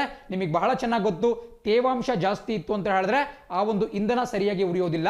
ಸೊ ಹಾಗಾಗಿ ಅದನ್ನು ಅಷ್ಟೊಂದು ಉತ್ತಮವಾದಂತಹ ಇಂಧನ ಅಥವಾ ಫ್ಯೂಯಲ್ ಅಂತ ನಾವು ಕನ್ಸಿಡರ್ ಮಾಡಲ್ಲ. ಅದೇ ನಾವು ಎಡಭಾಗದಿಂದ ಬಲಭಾಗದಲ್ಲಿ ಹೋಗ್ತೀವಿ ಅಂತ ಹೇಳಿದ್ರೆ increasing heat and carbon content, ಅಂದರೆ ಶಾಖ ಮತ್ತು ಕಾರ್ಬನ್ನ ಪ್ರಮಾಣ ಜಾಸ್ತಿ ಆಗ್ತಾ ಹೋಗುತ್ತೆ. ನೋಡಿ, ಕಾರ್ಬನ್ ಅಂತಕ್ಕಂತಹದ್ದು ಉರುವಲಾಗಿ ಬಳಸ್ತೀವಿ ನಾವು. ಯಾವುದಾದ್ರೂ ಈ ಕಂಬಸ್ಷನ್ ಅಥವಾ ಈ ಏನು ಬರ್ನಿಂಗ್ ಆಗಬೇಕು ಅಂತ ಹೇಳಿದ್ರೆ ಕಾರ್ಬನ್ ಬಹಳ ಅಗತ್ಯವಾಗಿರುತ್ತೆ. ಸೊ ಕಾರ್ಬನ್ ಕಂಟೆಂಟ್ ಜಾಸ್ತಿ ಆಗ್ತಾ ಹೋದಂಗೂ ಅದು ಉರಿಯುವಂತಹ ಕೆಪಾಸಿಟಿ ಜಾಸ್ತಿ ಆಗ್ತಾ ಹೋಗುತ್ತೆ. ಸೊ ಹಾಗಾಗಿ ಆಂಥ್ರಸೈಟ್ ಉತ್ತಮವಾದಂತಹ ಒಂದು ಕಲ್ಲಿದ್ದಲು. ಅದೇ ರೀತಿ ಈ ಒಂದು ಮ್ಯಾಪ್ನಲ್ಲಿ ನಿಮಗೆ ನಮ್ಮ ದೇಶದ ಪ್ರಮುಖ ಕಲ್ಲಿದ್ದಲಿನ ಗಣಿಗಳು ಕಾಣಿಸ್ಕೊಳ್ತಾ ಇದ್ದಾವೆ. ಪರೀಕ್ಷಾ ದೃಷ್ಟಿಯಿಂದ ಬಹಳ ಪ್ರಮುಖ. ಒಂದಲ್ಲ ಒಂದು ರೀತಿಯಿಂದ ಇಂತಹ ಪ್ರಶ್ನೆಗಳನ್ನ ಕೇಳ್ತಾನೆ ಇರ್ತಾರೆ. ಹಿಂದಿನ ಕ್ಲಾಸ್ನಲ್ಲಿ ಕೂಡ ಸೇಮ್ ಮ್ಯಾಪನ್ನು ನಿಮಗೆ ತೋರಿಸಿದ್ದೆ, ಮತ್ತೊಂದು ಸರಿ ತೋರಿಸ್ತಾ ಇದ್ದೇನೆ ನಿಮಗೆ. ಇದರಲ್ಲಿ ಸಿಂಗ್ರೌಲಿ ಮತ್ತು ಸಿಂಗ್ರೇಣಿ ಅಂತ ಎರಡು ಕಂಡು ಬರ್ತಾ ಇದೆ. ಬಹಳಷ್ಟು ಜನ ಕನ್ಫ್ಯೂಷನ್ ಮಾಡ್ಕೊಳ್ಳುವಂತಹ ಸಾಧ್ಯತೆ ಇರುತ್ತೆ. ಒಂದು ಮತ್ತೆ ನೆನ್ಪಿಟ್ಕೊಳ್ಳಿ, ಸಿಂಗ್ರೌಲಿ ಅಂತಕ್ಕಂತಹದ್ದು ನಿಮಗೆ ಕಾಣಿಸ್ತಾ ಇದೆ ಮಧ್ಯಪ್ರದೇಶ ರಾಜ್ಯದಲ್ಲಿ ಕಂಡು ಬರುವಂತಹ ಒಂದು ಕಲ್ಲಿದ್ದಲಿನ ಗಣಿ. ಅದೇ ರೀತಿ ಸಿಂಗ್ರೇಣಿ ಅಂತಕ್ಕಂತಹದ್ದು ನಮ್ಮ ನೆರೆಯ ರಾಜ್ಯ ತೆಲಂಗಾಣದಲ್ಲಿ ಕಂಡುಬರ್ತಕ್ಕಂತಹ ಒಂದು ಕಲ್ಲಿದ್ದಲಿನ ಗಣಿ. ಸೊ ಸಿಂಗ್ರೌಲಿ ಮತ್ತು ಸಿಂಗ್ರೇಣಿ ಬಗ್ಗೆ ಬಹಳಷ್ಟು ಜನ ಕನ್ಫ್ಯೂಷನ್ ಮಾಡ್ಕೊಳ್ತಾರೆ ಎಕ್ಸಾಮಲ್ಲಿ. ಸೊ ಅದನ್ನು ನೀವು ಪ್ರಾಪರ್ ಆಗಿ ನೆನ್ಪಿಟ್ಕೋಬೇಕಾಗುತ್ತೆ. ಬಟ್ ಈ ಮ್ಯಾಪಲ್ಲಿ ನಿಮಗೆ ತೆಲಂಗಾಣ ಕಾಣಿಸ್ತಾ ಇಲ್ಲ, ಇದು ಸ್ವಲ್ಪ ಹಳೆಯ ಮ್ಯಾಪ್, ಬಟ್ ಈಗ ತೆಲಂಗಾಣ ಫಾರ್ಮ್ ಆಗಿದೆ. ಸೊ ಹಾಗಾಗಿ ಸಿಂಗ್ರೇಣಿ ಅಂತಕ್ಕಂತಹದ್ದು ತೆಲಂಗಾಣ ರಾಜ್ಯದಲ್ಲಿ ಕಂಡುಬರುತ್ತೆ. ಅದೇ ರೀತಿ ಬೊಕ್ಯಾರೋ ಮತ್ತು ಝರಿಯಾ ಅಂತಕ್ಕಂತಹದ್ದು ಜಾರ್ಖಂಡ್ ರಾಜ್ಯದಲ್ಲಿ ಕಂಡುಬರುವಂತಹ ಪ್ರಮುಖ ಕಲ್ಲಿದ್ದಲಿನ ಗಣಿಗಳು. ಅದೇ ರೀತಿ ಖ್ಯಾತ ರಾಣಿಗಂಜ್ ನಮಗೆ ಪಶ್ಚಿಮ ಬಂಗಾಳದಲ್ಲಿ ಕಂಡುಬರುತ್ತೆ. ಅದೇ ರೀತಿ ಒಡಿಶಾದಲ್ಲಿ ತಲ್ಚರ್ ಕಂಡುಬರುತ್ತೆ ಮತ್ತು ತಮಿಳುನಾಡಿನಲ್ಲಿ ನಾವು ಈಗಷ್ಟೇ ಡಿಸ್ಕಸ್ ಮಾಡಿದಂತಹ ನೇವಿಯಲ್ಲಿ ಕಂಡುಬರುತ್ತೆ. ಅಂಡ್ ಕಟ್ಟಕಡೆಯದಾಗಿ ಛತ್ತೀಸ್ಗಢ ರಾಜ್ಯದಲ್ಲಿ ಕೋರ್ಬಾ ಅಂತಕ್ಕಂತಹ ಒಂದು ಕಲ್ಲಿದ್ದಲಿನ ಗಣಿ ಕಾಣಿಸಕ್ಕೆ ಸಿಗುತ್ತೆ. ಛತ್ತೀಸ್ಗಢದಲ್ಲಿ ಕೋರ್ಬಾ ಕಾಣಕ್ಕೆ ಸಿಗುತ್ತೆ, ಬಹಳ ಪ್ರಮುಖ. ಅಂಡ್ ಇಷ್ಟರಲ್ಲಿ ಅತಿ ಹೆಚ್ಚು ಕಲ್ಲಿದ್ದಲಿನ ನಿಕ್ಷೇಪವನ್ನು ಹೊಂದಿರತಕ್ಕಂತಹದ್ದು, ಅತಿ ಹೆಚ್ಚು ಕೋಲ್ಡ್ ರಿಸರ್ವ್ಸ್ ಅನ್ನು ಹೊಂದಿರತಕ್ಕಂತಹದ್ದು ನಿಮಗೆ ಜಾರ್ಖಂಡ್ನಲ್ಲಿ ಕಂಡು ಬರ್ತಿರ್ತಕ್ಕಂತಹ ಝರಿಯಾ ಅನ್ನುವಂತಹ ಕಲ್ಲಿದ್ದಲು ಗಣಿ. ಝರಿಯಾ ಅಥವಾ ಜರಿಯಾ ಅಂತ ಕರೀಬಹುದು. ಈ ಒಂದು ಕಲ್ಲಿದ್ದಲಿನ ಗಣಿ ಅತಿ ಹೆಚ್ಚಿನ ನಿಕ್ಷೇಪವನ್ನು ಹೊಂದಿದೆ. ಇದು ಜಾರ್ಖಂಡ್ ರಾಜ್ಯದಲ್ಲಿ ಕಂಡುಬರುತ್ತೆ. ಅದರ ಜೊತೆಗೆ ಬೊಕ್ಯಾರೋ ಕೂಡ ಜಾರ್ಖಂಡ್ ರಾಜ್ಯದಲ್ಲಿ ಕಂಡುಬರುತ್ತೆ. ಇಷ್ಟು ಡೀಟೇಲ್ಸ್ ಬಹಳ ಪ್ರಮುಖವಾಗಿರುತ್ತೆ. ನೋಟ್ ಡೌನ್ ಮಾಡ್ಕೊಳ್ತಾ ಮುಂದಿನ ಸುದ್ದಿ ಗಮನ ಹರಿಸೋಣ. ದಯವಿಟ್ಟು ವಿಡಿಯೋನ ಪಾಸ್ ಮಾಡ್ಕೊಂಡ್ಬಿಟ್ಟು ಕಂಪ್ಲೀಟ್ ಡೀಟೇಲ್ಸ್ನ ನೀವು ನೋಟ್ ಡೌನ್ ಮಾಡ್ಕೋಬೇಕಾಗುತ್ತೆ. ಅದೇ ರೀತಿ ಸುದ್ದಿ ಹೇಳುತ್ತೆ, Priyanka ask to vacate government accommodation. ನೋಡಿ, ನಿನ್ನೆ ನಮ್ಮ ಕೇಂದ್ರದ ವಸತಿ ಸಚಿವಾಲಯ, urban affairs and housing ministry ಒಂದು ಆದೇಶವನ್ನು ಹೊರಡಿಸಿದೆ. ಅದೇನಪ್ಪ ಅಂತ ಹೇಳಿದ್ರೆ, ಕಾಂಗ್ರೆಸ್ನ ಮುಖಂಡ ಆಗಿರ್ತಕ್ಕಂತಹ ಮಹಿಳಾ ಲೀಡರ್ ಆಗಿರ್ತಕ್ಕಂತಹ ಪ್ರಿಯಾಂಕಾ ಗಾಂಧಿ ವಾಡ್ರಾ ಅವರಿಗೆ ನೀಡಿರ್ತಕ್ಕಂತಹ ಸರ್ಕಾರಿ ಬಂಗಲೆಯನ್ನು ತೆರವುಗೊಳಿಸಬೇಕು ಅಂತ ಹೇಳಿ ಒಂದು ಆದೇಶವನ್ನು ಹೊರಡಿಸಿದೆ. ನೋಡಿ, ನಿಮ್ಮಲ್ಲಿ ಬಹಳಷ್ಟು ಜನ ತಿಳ್ಕೋಬಹುದು, ಇದೊಂದು ಪೊಲಿಟಿಕಲಿ ಮೋಟಿವೇಟೆಡ್ ನ್ಯೂಸ್, ಒಂದು ರಾಜಕೀಯ ಪ್ರೇರಿತ ಸುದ್ದಿ. ಸೊ ಇದನ್ನು ನಾವು ಯಾಕೆ ಡಿಸ್ಕಸ್ ಮಾಡ್ತಿದ್ದೀವಿ ಅಂತ ನೀವು ಕೇಳಬಹುದು. ಬಟ್ ಒಂದು ಮಾತು ನೆನ್ಪಿಟ್ಕೊಳ್ಳಿ, ಪ್ರಸಕ್ತವಾಗಿ ಪ್ರಿಯಾಂಕಾ ಗಾಂಧಿ ಅವರು ಯಾವುದೇ ರೀತಿಯಿಂದ ಕೂಡ ಜನಪ್ರತಿನಿಧಿ ಅಲ್ಲ. ಅವರು ನಮ್ಮ ಸಂಸತ್ತಿನ ಸದಸ್ಯ ಕೂಡ ಅಲ್ಲ. ಅದೇ ರೀತಿ ಯಾವುದೇ ರಾಜ್ಯಗಳ ವಿಧಾನಸಭಾ ಸದಸ್ಯರು ಕೂಡ ಅಲ್ಲ, ರಾಜ್ಯಸಭಾ ಸದಸ್ಯರು ಕೂಡ ಅಲ್ಲ. ಬಟ್ ಹಾಗಾದರೂ ಕೂಡ ಹೇಗೆ ಅವರಿಗೆ ಸರ್ಕಾರಿ ಬಂಗ್ಲೆಯನ್ನು ಮಂಜೂರು ಮಾಡಲಾಯಿತು ಅಂತ ನಿಮ್ಮ ತಲೆಯಲ್ಲಿ ಕೊರಿಬೇಕು. ಬಿಕಾಸ್ ಈ ಒಂದು ನ್ಯೂಸ್ ನಿಮಗೆ ಸಿಕ್ಕ ತಕ್ಷಣ ನಿಮಗೆ ಅನಿಸ್ಬೇಕು, ಪ್ರಿಯಾಂಕಾ ಗಾಂಧಿ ಅವರು ಕೇವಲ ಕಾಂಗ್ರೆಸ್ ಅಂತಕ್ಕಂತಹ ಒಂದು ರಾಜಕೀಯ ಪಕ್ಷದ ಒಂದು ಲೀಡರ್ ಆಗಿದ್ದಾರೆ. ಬಟ್ ಅವರಿಗೆ ಯಾವ ರೀತಿ ಈ ಒಂದು ಸರ್ಕಾರಿ ಬಂಗ್ಲೆಯನ್ನು ಮಂಜೂರು ಮಾಡಲಾಗಿದೆ ಅಂತ ಹೇಳಿ ನಿಮ್ಮ ತಲೆಯಲ್ಲಿ ಒಂದು ಡೌಟ್ ಬರಬೇಕಾಗುತ್ತೆ. ಬಟ್ ಅದು ಬಹಳ ನಿಜ ಕೂಡ. ಯಾಕಪ್ಪ ಅಂತ ಹೇಳಿದ್ರೆ, ಒಂದು ಮಾತು ನೆನಪಲ್ಲಿರ್ಬೇಕು ನಿಮಗೆ. ಇದಕ್ಕೆ ನಾವು ಸ್ವಲ್ಪ ಹಿಸ್ಟ್ರಿಗೆ ನಾವು ಗಮನ ಕೊಡ್ತಾ ಹೋಗಬೇಕಾಗುತ್ತೆ. 1985 1985ನೇ ಇಸ್ವಿಗೆ ನಾವು ಹೋಗೋದಾದ್ರೆ, ಆ ಸಂದರ್ಭದಲ್ಲಿ ನಮ್ಮ ದೇಶದ ಪ್ರಧಾನಮಂತ್ರಿಯಾಗಿದ್ದು ರಾಜೀವ್ ಗಾಂಧಿ ಅವರು. ಏನು ಪ್ರಿಯಾಂಕಾ ಗಾಂಧಿ, ರಾಹುಲ್ ಗಾಂಧಿ ಅವರಿದ್ದಾರೆ, ಅವರ ತಂದೆ ಆಗಿದ್ದಂತಹ ರಾಜೀವ್ ಗಾಂಧಿ ಅವರು 1985ನೇ ಇಸ್ವಿಯಲ್ಲಿ ಭಾರತದ ಪ್ರಧಾನಮಂತ್ರಿಯಾಗಿದ್ದರು. ಸೊ ಆ ಸಂದರ್ಭದಲ್ಲಿ ಬೇರೆ ಬೇರೆ ಕಾರಣಗಳಿಂದ ಅವರಿಗೆ ಸಾಕಷ್ಟು ಜೀವ ಬೆದರಿಕೆಗಳು ಬರ್ತಾ ಹೋಗುತ್ತೆ. ಅದು ಸಿಖ್ ಖಲಿಸ್ತಾನಿ ಉಗ್ರಗಾಮಿಗಳಿಂದ ಇರಬಹುದು ಅಥವಾ ಶ್ರೀಲಂಕಾದ LTTE ಉಗ್ರರಿಂದ ಇರಬಹುದು. ರಾಜೀವ್ ಗಾಂಧಿ ಅವರಿಗೆ ಒಂದು ಬೆದರಿಕೆ ಬರ್ತಾ ಹೋಗುತ್ತೆ. ಸೊ ಹಾಗಾಗಿ ಅವರಿಗೆ ಒಂದು ಸುರಕ್ಷತೆಯನ್ನು ಕೊಡುವಂತಹ ಉದ್ದೇಶದಿಂದ 1985 ನಮ್ಮ ಕೇಂದ್ರ ಸರ್ಕಾರ ಒಂದು ಎಕ್ಸಿಕ್ಯೂಟಿವ್ ಆರ್ಡರ್ನ ಮೂಲಕ ಸ್ಪೆಷಲ್ ಪ್ರೊಟೆಕ್ಷನ್ ಗ್ರೂಪ್ ಅಥವಾ SPG ಅಂತಕ್ಕಂತಹ ಒಂದು ಸಂಘಟನೆಯನ್ನು ಹುಟ್ಟಾಕುತ್ತೆ. ಈ ಸಂಘಟನೆಯ ಕೆಲಸ ಏನಪ್ಪಾ ಅಂತ ಹೇಳಿದ್ರೆ, ಪ್ರೈಮ್ ಮಿನಿಸ್ಟರ್ ಅಂದರೆ ಪ್ರಧಾನಮಂತ್ರಿ ಮತ್ತು ಅವರ ಕುಟುಂಬಸ್ಥರಿಗೆ ಸುರಕ್ಷತೆಯನ್ನು ನೀಡುವುದು. ಇವತ್ತಿಗೂ ಕೂಡ ನಮ್ಮ ಪ್ರಧಾನಮಂತ್ರಿ ನರೇಂದ್ರ ಮೋದಿ ಅವರಿಗೆ ಸೆಕ್ಯೂರಿಟಿನ ನೀಡಿರತಕ್ಕಂತಹದ್ದು ಇದೇ ಸ್ಪೆಷಲ್ ಪ್ರೊಟೆಕ್ಷನ್ ಗ್ರೂಪ್. ಸೊ ಇದನ್ನು 1985 ಸ್ಥಾಪನೆ ಮಾಡಲಾಗುತ್ತೆ. ಅದಾದ 3 ವರ್ಷಗಳ ಕಾಲ ಇದು ಕೇವಲ ಒಂದು ಎಕ್ಸಿಕ್ಯೂಟಿವ್ ಆರ್ಡರ್, ಒಂದು ಸರ್ಕಾರಿ ಆದೇಶವಾಗಿರುತ್ತೆ. ಬಟ್ 1988ನಲ್ಲಿ ಇದಕ್ಕೆ ಸಂಬಂಧಪಟ್ಟಂತೆ ಒಂದು ಕಾಯ್ದೆಯನ್ನು ನಮ್ಮ ಸಂಸತ್ತಿನಲ್ಲಿ ಪಾಸ್ ಮಾಡಲಾಗುತ್ತೆ. ಅದನ್ನು ಸ್ಪೆಷಲ್ ಪ್ರೊಟೆಕ್ಷನ್ ಗ್ರೂಪ್ ಆಕ್ಟ್ 1988 ಅಂತ ಕರೆಯಲಾಗುತ್ತೆ. ಸೊ ಇದರಲ್ಲಿ ಏನು ಪ್ರಧಾನಮಂತ್ರಿಗಳು ಮತ್ತು ಅವರ ಕುಟುಂಬಸ್ಥರಿಗೆ ಸೆಕ್ಯೂರಿಟಿನ ಕೊಡಲಾಗ್ತಾ ಇರುತ್ತೆ. ಬಟ್ ದುರದೃಷ್ಟಕರವಾಗಿ ಈ ಒಂದು ಕಾಯ್ದೆಯ ಅಡಿಯಲ್ಲಿ ಮಾಜಿ ಪ್ರಧಾನಿಗಳಿಗೆ ಸೆಕ್ಯೂರಿಟಿಯನ್ನು ಕೊಡುವಂತಹ ಯಾವುದೇ ಉಲ್ಲೇಖ ಇರಲ್ಲ. ಸೊ ಹಾಗಾಗಿ ಇದಾದ ಬಳಿಕ ಅಸ್ತಿತ್ವಕ್ಕೆ 1989ನಲ್ಲಿ ಅಧಿಕಾರಕ್ಕೆ ಬಂದಂತಹ ವಿ ಪಿ ಸಿಂಗ್ ಅವರು, ನ್ಯಾಷನಲ್ ಫ್ರಂಟ್ ಅಥವಾ ರಾಷ್ಟ್ರೀಯ ರಂಗದ ವಿ ಪಿ ಸಿಂಗ್ ಅವರು ಪ್ರಧಾನಮಂತ್ರಿಯಾಗಿ ಬರ್ತಾರೆ. ಅಂಡ್ ಅವರು ತಕ್ಷಣಕ್ಕೆ ಮಾಜಿ ಪ್ರಧಾನಮಂತ್ರಿಯಾಗಿದ್ದಂತಹ ರಾಜೀವ್ ಗಾಂಧಿ ಅವರಿಗೆ ನೀಡಿದಂತಹ SPG ಪ್ರೊಟೆಕ್ಷನ್ ಅನ್ನ, ಸುರಕ್ಷತೆಯನ್ನು ತೆಗೆದುಹಾಕ್ತಾರೆ. ಇದಾಗಿ ಕೆಲವೇ ವರ್ಷಗಳಲ್ಲಿ 1991ನೇ ಇಸ್ವಿಯಲ್ಲಿ ಚುನಾವಣಾ ಪ್ರಚಾರದಲ್ಲಿ ತಮಿಳುನಾಡಿನ ಶ್ರೀಪೆರಂಬೂರಿನಲ್ಲಿ ಇದ್ದಂತಹ ರಾಜೀವ್ ಗಾಂಧಿ ಅವರನ್ನ LTTE ಉಗ್ರರು ಬಾಂಬ್ ಸ್ಫೋಟ ಮಾಡಿಬಿಟ್ಟು ಹತ್ಯೆಯನ್ನು ಮಾಡ್ತಾರೆ.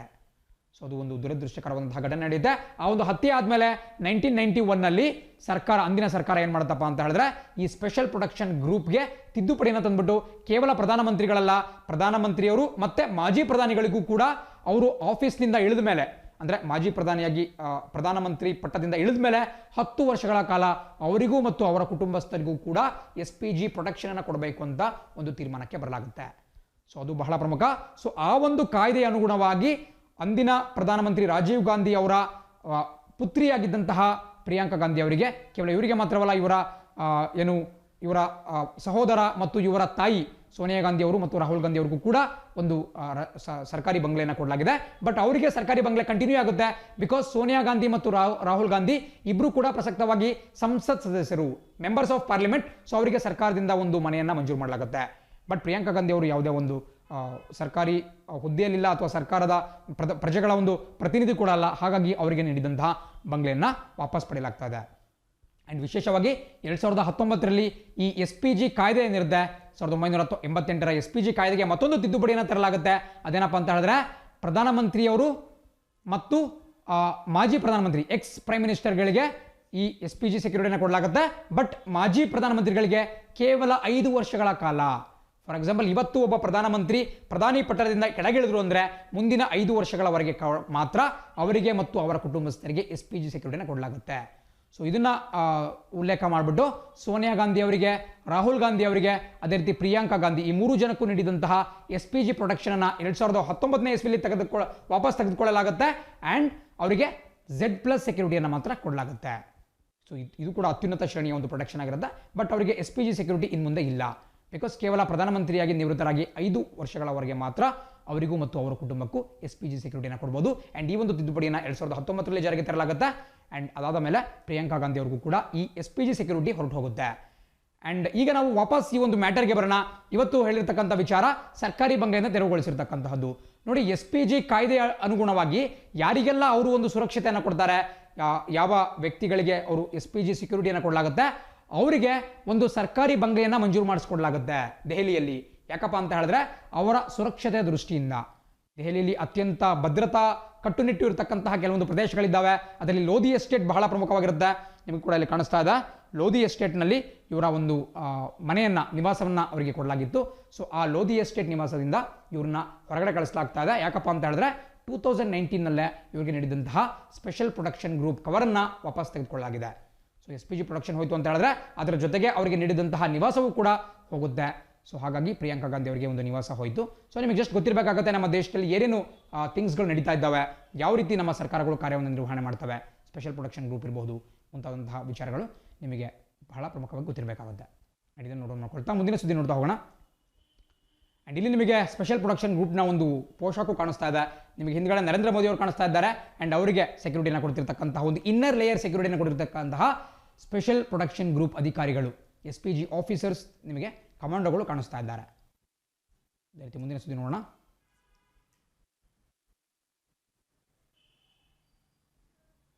ಮುಂದಿನ ಸುದ್ದಿ ಹೇಳುತ್ತೆ, Ayush ministry okays sale of Coronil as immunity booster. ನೋಡಿ, ಕಳೆದ ಕೆಲವು ದಿನಗಳಿಂದ ಒಂದು ವಿವಾದ ಸೃಷ್ಟಿಯಾಗಿತ್ತು. ಅದೇನಪ್ಪ ಅಂತ ಹೇಳಿದ್ರೆ, ಪತಂಜಲಿ ಆಯುರ್ವೇದ್ ಅನ್ನುವಂತಹ ಸಂಸ್ಥೆ ಏನಿದೆ, ಆ ಸಂಸ್ಥೆಗೆ ಸೇರಿದಂತಹ ಹೊಸ ಔಷಧಿ ಮಾರುಕಟ್ಟೆಯನ್ನು ಪ್ರವೇಶಿಸಿದ್ದು. ಅದಕ್ಕೆ ಕೊರೋನಿಲ್ ಅಂತ ಹೆಸರಿಡಲಾಗಿತ್ತು. ನಿಮಗೆ ಸ್ಕ್ರೀನ್ ಮೇಲೆ ಕಾಣಿಸ್ತಾ ಇದೆ ಕೊರೋನಿಲ್. ಸೊ ಅದು ಕೊರೋನಾ ವಿರುದ್ಧ ಹೋರಾಡಬಲ್ಲ ಒಂದು ಔಷಧಿ ಅಂತಲೇ ಅವರು ಪ್ರಮೋಟ್ ಮಾಡ್ತಾ ಇದ್ರು, ಅದಕ್ಕೆ ಜಾಹೀರಾತನ್ನು ಕೊಡ್ತಾ ಇದ್ರು. ಬಟ್ ಅದಕ್ಕೆ ಸಂಬಂಧಪಟ್ಟಂತೆ ವಿರೋಧ ವ್ಯಕ್ತವಾಗಿತ್ತು. ಬಟ್ ನಿನ್ನೆ ಅಷ್ಟೇ ನಮ್ಮ ಕೇಂದ್ರ ಸರ್ಕಾರದ ಆಯುಷ್ ಮಿನಿಸ್ಟ್ರಿ, ಆಯುಷ್ ಅಂತ ಹೇಳಿದ್ರೆ ನಾನು ಹಿಂದೆ ಕೂಡ ಹೇಳಿದ್ದೇನೆ, ಆಯುಷ್ ಅನ್ನುವಂತಹ ಶಬ್ದದ ಫುಲ್ ಫಾರ್ಮ್ ಬಹಳ ಪ್ರಮುಖವಾಗುತ್ತೆ. ನಮ್ಮ ಕೇಂದ್ರ ಸರ್ಕಾರದ ಒಂದು ಸಚಿವಾಲಯ ಅದನ್ನು ಆಯುಷ್ ಅಂತ ಕರೆಯಲಾಗುತ್ತೆ. ಆ್ಯಂಡ್ ಆಯುಷ್ ಫುಲ್ ಫಾರ್ಮ್ ನೋಡೋದಾದ್ರೆ ದಯವಿಟ್ಟು ಎಲ್ಲರೂ ಬರ್ಕೋಬೇಕಾಗುತ್ತೆ. ಸೊ ಆಯುಷ್ ಅಂತ ಹೇಳಿದ್ರೆ ಆಯುರ್ವೇದಿಕ್ ಯೋಗ and naturopathy, Unani, Siddha and homeopathy. ಇನ್ನೊಂದ್ಸರಿ ಹೇಳ್ತೀನಿ, ದಯವಿಟ್ಟು ಎಲ್ಲರೂ ಬರ್ಕೋಬೇಕಾಗುತ್ತೆ. ಆಯುಷ್ ಅಂದರೆ full form Ayurveda, yoga and naturopathy, Unani, Siddha and homeopathy. ಅಂದರೆ ಈ ಸಾಂಪ್ರದಾಯಿಕ ಟ್ರೆಡಿಷನಲ್ ಚಿಕಿತ್ಸಾ ವಿಧಾನ ಏನಿದೆ ಅವುಗಳನ್ನು ಉತ್ತೇಜನಗೊಳಿಸುವಂತಹ ದೃಷ್ಟಿಯಿಂದ ಕೇಂದ್ರ ಸರ್ಕಾರ ಒಂದು ಆಯುಷ್ ಅಂತಕ್ಕಂತಹ ಒಂದು ಇಲಾಖೆಯನ್ನು ಸ್ಥಾಪನೆ ಮಾಡಿದೆ. ಸೊ ಆ ಇಲಾಖೆ ಪತಂಜಲಿಯ ಒಂದು ಆಯುರ್ವೇದಿಕ್ ಔಷಧಿಯಾಗಿರ್ತಕ್ಕಂತಹ ಕೋರೋನಿಲನ್ನು ಬಿಡುಗಡೆ ಮಾಡಲಿಕ್ಕೆ ಅನುಮತಿಯನ್ನು ಕೊಟ್ಟಿದೆ. ಬಟ್ ಇದನ್ನು ಚಿಕಿತ್ಸೆ ಅಂತ ಕರಿಬಾರದು, ಇದನ್ನು ಕ್ಯೂರ್ ಅಂತ ಕರಿಬಾರದು, ಬದಲಾಗಿ ಕೇವಲ ಇಮ್ಯುನಿಟಿ ಬೂಸ್ಟರ್ ಅಂದರೆ ಏನು ರೋಗ ನಿರೋಧಕ ಶಕ್ತಿ ಇದೆ ಅದನ್ನು ಅಭಿವೃದ್ಧಿಪಡಿಸುತ್ತೆ, ಅದನ್ನು ಹೆಚ್ಚು ಮಾಡುತ್ತೆ ಅಂತ ಮಾತ್ರ ಇದನ್ನು ಕರಿಬಹುದು. ಸೊ ಪತಂಜಲಿಯವರ ಕೋರೋನಿಲ್ಗೆ ಅಧಿಕೃತವಾಗಿ ಮಾನ್ಯತೆ ಸಿಕ್ಕಿದೆ, ಇದು ಮಾರುಕಟ್ಟೆಯನ್ನು ಪ್ರವೇಶಿಸಬಹುದು. ಇದನ್ನು ಕೊಟ್ಟಿರತಕ್ಕಂತಹದ್ದು ಆಯುಷ್ ಮಿನಿಸ್ಟ್ರಿ, ಅದು ಕೂಡ ಬಹಳ ಪ್ರಮುಖ. ಆ್ಯಂಡ್ ಪ್ರಸಕ್ತವಾಗಿ ಯಾರು ಈ ಆಯುಷ್ ಮಿನಿಸ್ಟ್ರಿಯ ಮಂತ್ರಿಯಾಗಿದ್ದಾರೆ, ಆಯುಷ್ ಮಿನಿಸ್ಟರ್ ಆಗಿದ್ದಾರೆ ಅದನ್ನು ಕೂಡ ಬಹಳ ಪ್ರಮುಖ ಆಗಿರುತ್ತೆ. ಪ್ರಸಕ್ತವಾಗಿ ಗೋವಾ ರಾಜ್ಯದ ಸಂಸದಾಗಿರ್ತಕ್ಕಂತಹ ಶ್ರೀಪಾದ್ ನಾಯ್ಕ್ ಅವರು ಈ ಆಯುಷ್ ಮಿನಿಸ್ಟ್ರಿಯ ಮಂತ್ರಿಯಾಗಿದ್ದಾರೆ. ದಯವಿಟ್ಟು ನೋಡ್ಕೋಬೇಕಾಗುತ್ತೆ. ಇವರು ಮಂತ್ರಿ ಅಂತ ಹೇಳಿದ್ರೆ ಕ್ಯಾಬಿನೆಟ್ ದರ್ಜೆ ಇಲ್ಲ ಅವರ ಬಳಿ, ಸಂಪುಟ ದರ್ಜೆ ಇಲ್ಲ, ಬದಲಾಗಿ minister of state MOS.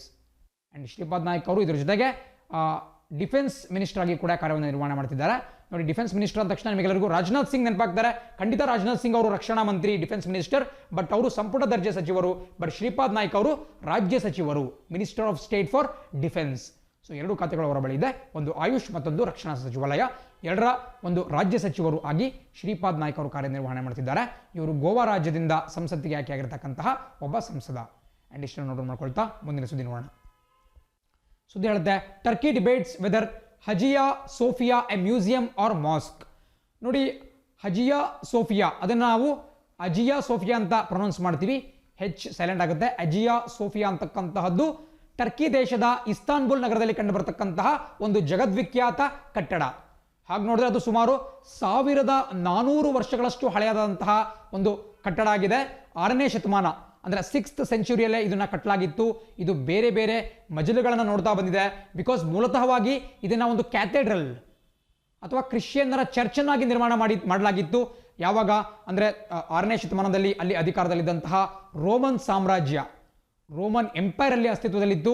So Roman ಎಂಪೈರ್ಗೆ ಸಂಬಂಧಪಟ್ಟಂತ ಬೈಜಾಂಟಿಯನ್ ಎಂಪೈರ್ ಏನಿದೆ, ಬೈಜಾಂಟಿಯನ್ ಎಲ್ಲರೂ ಕೂಡ ಕೇಳಿರ್ತೀರಾ. ಬೈಜಾಂಟಿಯನ್ ಎಂಪೈರ್ ಅಂತ ಹೇಳಿದ್ರೆ ಅಂದಿನ ಕಾಲದಲ್ಲಿ, ಮಧ್ಯಯುಗೀನ ಕಾಲದಲ್ಲಿ ಇದು ಟರ್ಕಿ ಪ್ರದೇಶವನ್ನು ಸಂಭಾಳಿಸ್ತಾ ಇತ್ತು, ಟರ್ಕಿ ಪ್ರದೇಶದ ಆಳ್ವಿಕೆಯನ್ನು ನಡೆಸ್ತಾ ಇತ್ತು, ಅಥವಾ ಏಷ್ಯಾ ಮೈನರ್ ಅಂತ ಏನು ಕರಿತಿದ್ವಿ ಆ ಒಂದು ಪ್ರದೇಶದ ಆಳ್ವಿಕೆಯನ್ನು ಹೊಂದಿತ್ತು. ಆ್ಯಂಡ್ ಇದರ ಕ್ಯಾಪಿಟಲ್ ಸಿಟಿ ಬಂದ್ಬಿಟ್ಟು ಕಾನ್ಸ್ಟಂಟಿನೋಪಲ್. ಸೊ ಕಾನ್ಸ್ಟಂಟಿನೋಪಲ್ ಏನಿದೆ ಪ್ರಸಕ್ತ ದಿನದಲ್ಲಿ ಅದನ್ನು ಇಸ್ತಾನ್ಬುಲ್ ಅಂತ ಕರೆಯಲಾಗುತ್ತೆ. ಸೊ ಈ ಕಾನ್ಸ್ಟಂಟಿನೋಪಲ್ ನಗರದಲ್ಲಿ ಬೈಜಾಂಟಿಯನ್ ಸಾಮ್ರಾಜ್ಯ ಅಸ್ತಿತ್ವದಲ್ಲಿತ್ತು. ಅವರು ಮೂಲತಃ ಕ್ರಿಶ್ಚಿಯನ್ನರು. ಸೊ ಹಾಗಾಗಿ ಈ ಅಜಿಯಾ ಸೋಫಿಯಾ ಅಂತಕ್ಕಂತಹ ಒಂದು ಕ್ಯಾಥೆಡ್ರಲ್ ಅಥವಾ ಚರ್ಚನ್ನ ಅಂದಿನ ಸಂದರ್ಭದಲ್ಲಿ ನಿರ್ಮಾಣ ಮಾಡಿದ್ರು.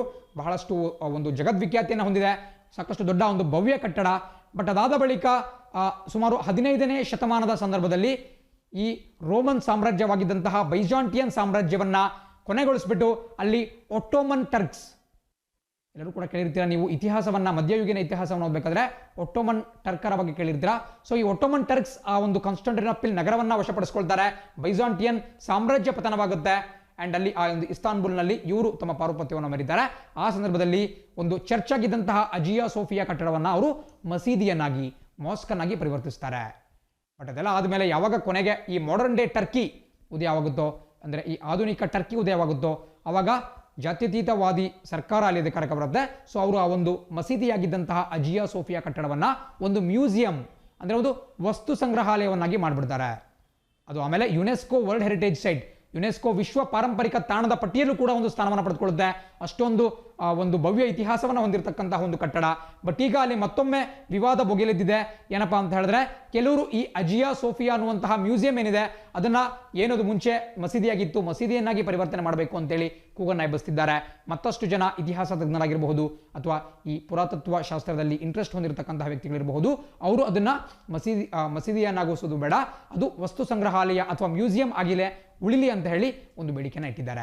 ಸೊ ಈ ಕುರಿತಾಗಿ ಅಲ್ಲಿನ ಟರ್ಕಿಯ ಹೈಕೋರ್ಟ್ ಟರ್ಕಿಯ ಸುಪ್ರೀಂ ಕೋರ್ಟ್ ಆಗಿರತಕ್ಕಂತಹ ಕೌನ್ಸಿಲ್ ಆಫ್ ಸ್ಟೇಟ್ ಈ ಒಂದು ವಿಚಾರಣೆಯನ್ನು ಕೈಗೆತ್ತಿಕೊಂಡಿದೆ. ಇದು ಬಹಳ ಪ್ರಮುಖ. ಸೊ ಖಂಡಿತ ಪರೀಕ್ಷೆಯಲ್ಲಿ ಕೇಳಬಹುದು. ಇತ್ತೀಚೆಗಷ್ಟೇ ಸುದ್ದಿಯಲ್ಲಿರುವಂತಹ ಅಜಿಯಾ ಸೋಫಿಯಾ ಕೆಳಗಿನ ಯಾವ ವಿಚಾರಕ್ಕೆ ಸಂಬಂಧಪಟ್ಟಿದೆ, ಯಾವ ಪ್ರದೇಶದಲ್ಲಿ ಕಂಡುಬರುತ್ತೆ ನೋಡಿ. ಇದು ಇಸ್ತಾನ್ಬುಲ್, ಟರ್ಕಿ ದೇಶದ ಪ್ರಮುಖ ನಗರ ಇಸ್ತಾನ್ಬುಲ್ ಅಲ್ಲಿ ಕಂಡುಬರುತ್ತೆ. ಅಂಡ್ ಟರ್ಕಿಯ ರಾಜಧಾನಿ ಅಂಕಾರ ಅಂತಕ್ಕಂತಹ ಒಂದು ನಗರ. ಸೊ ಈ ಇಸ್ತಾನ್ಬುಲ್ ನಗರ ಟರ್ಕಿಯಲ್ಲಿ ಈ ಅಜಿಯಾ ಸೋಫಿಯಾ ಕಂಡು ಬರುತ್ತೆ. ಅದು ಬೈಜಾಂಟಿಯನ್ ಎಂಪೈರ್ನ ಸಂದರ್ಭದಲ್ಲಿ ಅದನ್ನು ಕಟ್ಟಲಾಗಿತ್ತು. ಅದಾದ ಮೇಲೆ ಒಟ್ಟೋಮನ್ ಟರ್ಕರು ಅದನ್ನು ವಶಪಡಿಸಿಕೊಳ್ತಾರೆ. ಸೊ ಹೀಗೆ ಸಾಕಷ್ಟು ವಿಚಾರಗಳು ನಿಮಗೆ ಗೊತ್ತಿರಬೇಕಾಗುತ್ತೆ. ನಾನು ಪ್ರಸಕ್ತವಾಗಿ ಟರ್ಕಿ ದೇಶದ ಅಧ್ಯಕ್ಷ ಪ್ರೆಸಿಡೆಂಟ್ ಆಗಿಬಿಟ್ಟು ರೆಸಿಪ್ ತಯ್ಯಿಪ್ ಎರ್ಡೋಗನ್ ಅವರಿದ್ದಾರೆ. ಅಂಡ್ ಅವರು ಕೂಡ ಇಸ್ಲಾಮಿಕ್ ಪರವಾದಂತಹ ಒಂದು ರಾಜಕೀಯ ಒಕ್ಕೂಟದ ಮುಖ್ಯಸ್ಥರಾಗಿದ್ದಾರೆ. ಸೊ ಅವರು ಕೂಡ ಇದನ್ನು ಕನ್ಸಿಡರ್ ಮಾಡ್ತೀವಿ, ಅಜಿಯಾ ಸೋಫಿಯಾವನ್ನು ವಸ್ತು ಸಂಗ್ರಹಾಲಯದಿಂದ ತೆಗೆದುಬಿಟ್ಟು ಒಂದು ಮಸೀದಿಯನ್ನಾಗಿ ಮತ್ತೆ ಮಾಡುವಂತಹ ಒಂದು ಪ್ರಪೋಸಲ್ಗೆ ನಾವು ಕೂಡ ಕಾದು ನೋಡ್ತೀವಿ ಅಂತ ಹೇಳಿದ್ದಾರೆ. ಬಟ್ ನೋಡಬೇಕು, ಖಂಡಿತ ಇದು ಪರೀಕ್ಷೆಯಲ್ಲಿ ಒಂದು ಪ್ರಶ್ನೆ ಉಂಟಾಗಬಹುದು. ಆ್ಯಂಡ್ ನಿಮಗೆ ಆ ಒಂದು ಅಜಿಯಾ ಸೋಫಿಯಾ ಕಟ್ಟಡದ ಬಗ್ಗೆ ಕಾಣಿಸ್ತಾ ಇದೆ ನೋಡಿ, ಎಷ್ಟು ಭವ್ಯವಾಗಿದೆ. ಇಂತಹ ಒಂದು ಅದ್ಭುತ ಕಟ್ಟಡವನ್ನು 6ನೇ ಶತಮಾನ 6th ಸೆಂಚುರಿನಲ್ಲೇ ನಿರ್ಮಾಣ ಮಾಡಿರೋದು ಬಹಳ ಗ್ರೇಟ್ ಅಂತ ಹೇಳ್ಬಹುದು. ಬಿಕಾಸ್ ಆ ಸಂದರ್ಭದಲ್ಲಿ ರೋಮನ್ ಸಾಮ್ರಾಜ್ಯ ಸಾಕಷ್ಟು ಸುಭಿಕ್ಷತೆಯಿಂದ ಕೂಡಿದ್ದು, ಒಂದು ಅತ್ಯಂತ ಶ್ರೀಮಂತ ಸಾಮ್ರಾಜ್ಯ ಆಗಿ ಕಂಗೊಳಿಸ್ತಾ ಇತ್ತು. ಸೊ ಆ ಸಂದರ್ಭದಲ್ಲಿ ಇಸ್ತಾನ್ಬುಲ್ನಲ್ಲಿ ಇಂತಹ ಒಂದು ಭವ್ಯ ಕಟ್ಟಡವನ್ನು ನಿರ್ಮಾಣ ಮಾಡಲಾಗಿತ್ತು. ಅದೇ ರೀತಿ ಮುಂದಿನ ಸ್ಲೈಡ್ ನೋಡ್ತಾ ಹೋಗೋದಾದ್ರೆ ನಿಮಗೆ ನಾನೇನು ಬೈಜಾಂಟಿಯನ್ ಎಂಪೈರ್ ಅಂತ ಹೇಳಿದೆ, ಬೈಜಾಂಟಿಯನ್ ಸಾಮ್ರಾಜ್ಯ ಅದು ನಿಮಗೆ ಕಾಣಕ್ಕೆ ಸಿಗ್ತಾ ಇದೆ. ಯಾವ ರೀತಿ ಬೈಜಾಂಟಿಯನ್ ಸಾಮ್ರಾಜ್ಯ ಇತ್ತು ನಿಮಗೆ ಕಾಣಿಸ್ತಾ ಇದೆ. 527 565 ಒಳಗೆ ಬೈಜಾಂಟಿಯನ್ ಸಾಮ್ರಾಜ್ಯ ಇಷ್ಟು ದೊಡ್ಡದಾಗಿ ವ್ಯಾಪಿಸಿತ್ತು. ಅಲ್ಲಿ ಇಟಲಿ ಇರಬಹುದು, Syria, Egypt and Asia minor ಅಂತ ಹೇಳಿದ್ರೆ ನಾನು ಆಗಲೇ ಹೇಳಿದ ರೀತಿ ಟರ್ಕಿ. ಸೊ ಟರ್ಕಿ ದೇಶ, ಬಲ್ಗೇರಿಯಾ, ಸರ್ಬಿಯಾ, ಗ್ರೀಸ್, ಮೆಸಡೋನಿಯಾ ಪ್ರತಿಯೊಂದು ಪ್ರದೇಶವೂ ಕೂಡ ಸ್ವಲ್ಪ ಮಟ್ಟಿಗೆ ಉತ್ತರ ಆಫ್ರಿಕಾ ಭಾಗವೂ ಕೂಡ ಅದರ ಒಂದು ಭಾಗವಾಗಿತ್ತು. ಬಟ್ ಬರ್ತಾ ಅದರ ಶಕ್ತಿ ಕುಂದುತ್ತಾ ಬಂತು, ಬೇರೆ ಬೇರೆ ಅಟ್ಯಾಕ್ಸ್ಗಳು ನಡೀತಾ ಹೋದವು. ಆ್ಯಂಡ್ ಹಾಗಾಗಿ ನಾನು ಆಗಲೇ ಹೇಳಿದಂಗೆ 527 to 565 ಅಂತ ಹೇಳಿದ್ರೆ ಇದು 6ನೇ ಶತಮಾನ. ಇದೇ ಒಂದು ಶತಮಾನದಲ್ಲಿ ಇಸ್ತಾನ್ಬುಲ್ ನಗರ ನಿಮಗೆ ಏನು ಕಾಣಿಸ್ತಾ ಇದೆ, ಕಾನ್ಸ್ಟಂಟಿನೋಪಲ್ ಅಂತ ನಾವೇನು ಕಾಣಿಸ್ತಾ ಇದೆ, ಬೈಜಾಂಟಿಯಂ ಅಥವಾ ಕಾನ್ಸ್ಟಂಟಿನೋಪಲ್, ಅದನ್ನೇ ಇಸ್ತಾನ್ಬುಲ್ ನಗರ ಅಂತ ಕರಿಬಹುದು. ಸೊ ಅಲ್ಲಿ ಈ ಅಜಿಯಾ ಸೋಫಿಯಾ ಕಟ್ಟಡ ಇದೇ ಸಂದರ್ಭದಲ್ಲಿ ನಿರ್ಮಾಣ ಆಯಿತು. ಆ್ಯಂಡ್ ಅದಾದಮೇಲೆ ಈ ಒಂದು ಸಾಮ್ರಾಜ್ಯ ಕುಸಿತ ಬಂದು ಕೊನೆಗೆ ಫೈನಲ್ ಆಗಿ ಇಷ್ಟು ಮಾತ್ರ ಅದು ಉಳ್ಕೊಂಡಿತ್ತು. ಸೊ ಇದು ಕೂಡ ಬಹಳ ಪ್ರಮುಖವಾಗಿರ್ತಕ್ಕಂಥ ಒಂದು ವಿಚಾರ. ಆ್ಯಂಡ್ ಇದು ಅಂದಿನ ಸಂದರ್ಭದಲ್ಲಿ ಟರ್ಕಿ ಮತ್ತು ಆ ಒಂದು ಪ್ರದೇಶದ ಮ್ಯಾಪ್ ಆದರೆ ಪ್ರಸಕ್ತವಾಗಿ ಇದು ಯಾವ ರೀತಿ ಕಾಣುತ್ತೆ ಅಂತ ಕೂಡ ನೋಡೋದು ಬಹಳ ಪ್ರಮುಖವಾಗುತ್ತೆ. ಸೊ ಅದನ್ನು ನೋಡೋಣ ಬನ್ನಿ. ಇಲ್ಲಿ ನಿಮಗೆ ಕಾಣಿಸ್ತಾ ಇದೆ ಮಾಡರ್ನ್ ಡೇ ಟರ್ಕಿ, ಅಂದರೆ ಆಧುನಿಕ ಒಂದು ಪ್ರಪಂಚದಲ್ಲಿ ಆ ಟರ್ಕಿ ಮತ್ತು ಅದರ ಸುತ್ತಮುತ್ತಲಿನ ಬೈಜಾಂಟಿಯನ್ ಸಾಮ್ರಾಜ್ಯದ ಪ್ರದೇಶಗಳು ಯಾವ ರೀತಿ ಕಾಣಿಸ್ತವೆ ನಿಮಗೆ ಇಲ್ಲಿ ಕಾಣಿಸ್ತಾ ಇದೆ. ಇಲ್ಲಿ ನಿಮಗೆ ಕಾನ್ಸ್ಟಂಟಿನೋಪಲ್ ಕಾಣಕ್ಕೆ ಸಿಗುತ್ತೆ.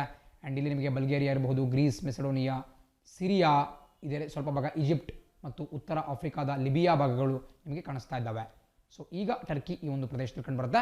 ಅದು ಏಷ್ಯಾ ಮತ್ತು ಯುರೋಪ್ ಎರಡಕ್ಕೂ ಸ್ವಲ್ಪ ಹಂಚಿಕೊಂಡಿದೆ. ಸೊ ಅದು ನಿಮಗೆ ಬಹಳ ಪ್ರಮುಖವಾಗಿ ಗೊತ್ತಿರಬೇಕಾದಂತಹ ಒಂದು ವಿಚಾರ. ಈ ಒಂದು ಆಧುನಿಕ ಟರ್ಕಿಯ ಮ್ಯಾಪನ್ನು ನೋಡ್ತಾ ನಾವು ಮುಂದಿನ ಸುದ್ದಿಯತ್ತ ಗಮನ ಹರಿಸೋಣ. ಸುದ್ದಿ ಹೇಳುತ್ತೆ, Manohar steps down as ICC chief. ನೋಡಿ, ನಿನ್ನೆಯಷ್ಟೇ ಇಂಟರ್ನ್ಯಾಷನಲ್ ಕ್ರಿಕೆಟ್ ಕೌನ್ಸಿಲ್ ಅಥವಾ ಅಂತಾರಾಷ್ಟ್ರೀಯ ಕ್ರಿಕೆಟ್ ಮಂಡಳಿಯ ಮುಖ್ಯಸ್ಥರ ಸ್ಥಾನದಿಂದ ಭಾರತದವರಾದಂತಹ ಮನೋಹರ್ ಪರಿಕ್ಕರ್ ಅವರು ರಾಜೀನಾಮೆಯನ್ನು ಕೊಟ್ಟಿದ್ದಾರೆ. ಬಿಕಾಸ್ ಮನೋಹರ್ ಪರಿಕ್ಕರ್ ಅವರು ಸುಮಾರು 4 ವರ್ಷಗಳ ಕಾಲ ಈ ಒಂದು ಜಾಗತಿಕ ಕ್ರಿಕೆಟ್ ಸಂಸ್ಥೆಯ ಮುಖ್ಯಸ್ಥರಾಗಿ ಕಾರ್ಯವನ್ನು ನಿರ್ವಹಣೆ ಮಾಡಿದ್ರು. ಅವರ ಅವಧಿ ಕೂಡ ಕೊನೆಯಾಗ್ತಾ ಇತ್ತು. ಆ್ಯಂಡ್ ಈಗ ಕಡೆಯದಾಗಿ ಮನೋಹರ್ ಪರಿಕ್ಕರ್ ಅವರು ತಮ್ಮ ಸ್ಥಾನಕ್ಕೆ ರಾಜೀನಾಮೆ ನೀಡಿಬಿಟ್ಟು ICC ಮುಖ್ಯಸ್ಥರ ಹುದ್ದೆಯಿಂದ ಕೆಳಗಿಳಿದಿದ್ದಾರೆ. ಇದು ಬಹಳ ಪ್ರಮುಖವಾಗಿರ್ತಕ್ಕಂಥ ಒಂದು ಸುದ್ದಿ. ಆ್ಯಂಡ್ ಈಗ ಸದ್ಯಕ್ಕೆ ಟೆಂಪ್ರರಿಯಾಗಿ ಅಂದರೆ ಒಂದು ಆ್ಯಕ್ಟಿಂಗ್ ಪ್ರೆಸಿಡೆಂಟ್ ಆಗಿಬಿಟ್ಟು ICCಗೆ ಸಿಂಗಪೂರ್ನ ಇಮ್ರಾನ್ ಖ್ವಾಜಾ ಅವ್ರನ್ನ ನೇಮಕ ಮಾಡಲಾಗಿದೆ. ಸೊ ಇವರ ಹೆಸರು ದಯವಿಟ್ಟು ನೋಟ್ ಮಾಡ್ಕೊಳ್ಳಿ, ಇಮ್ರಾನ್ ಖ್ವಾಜಾ.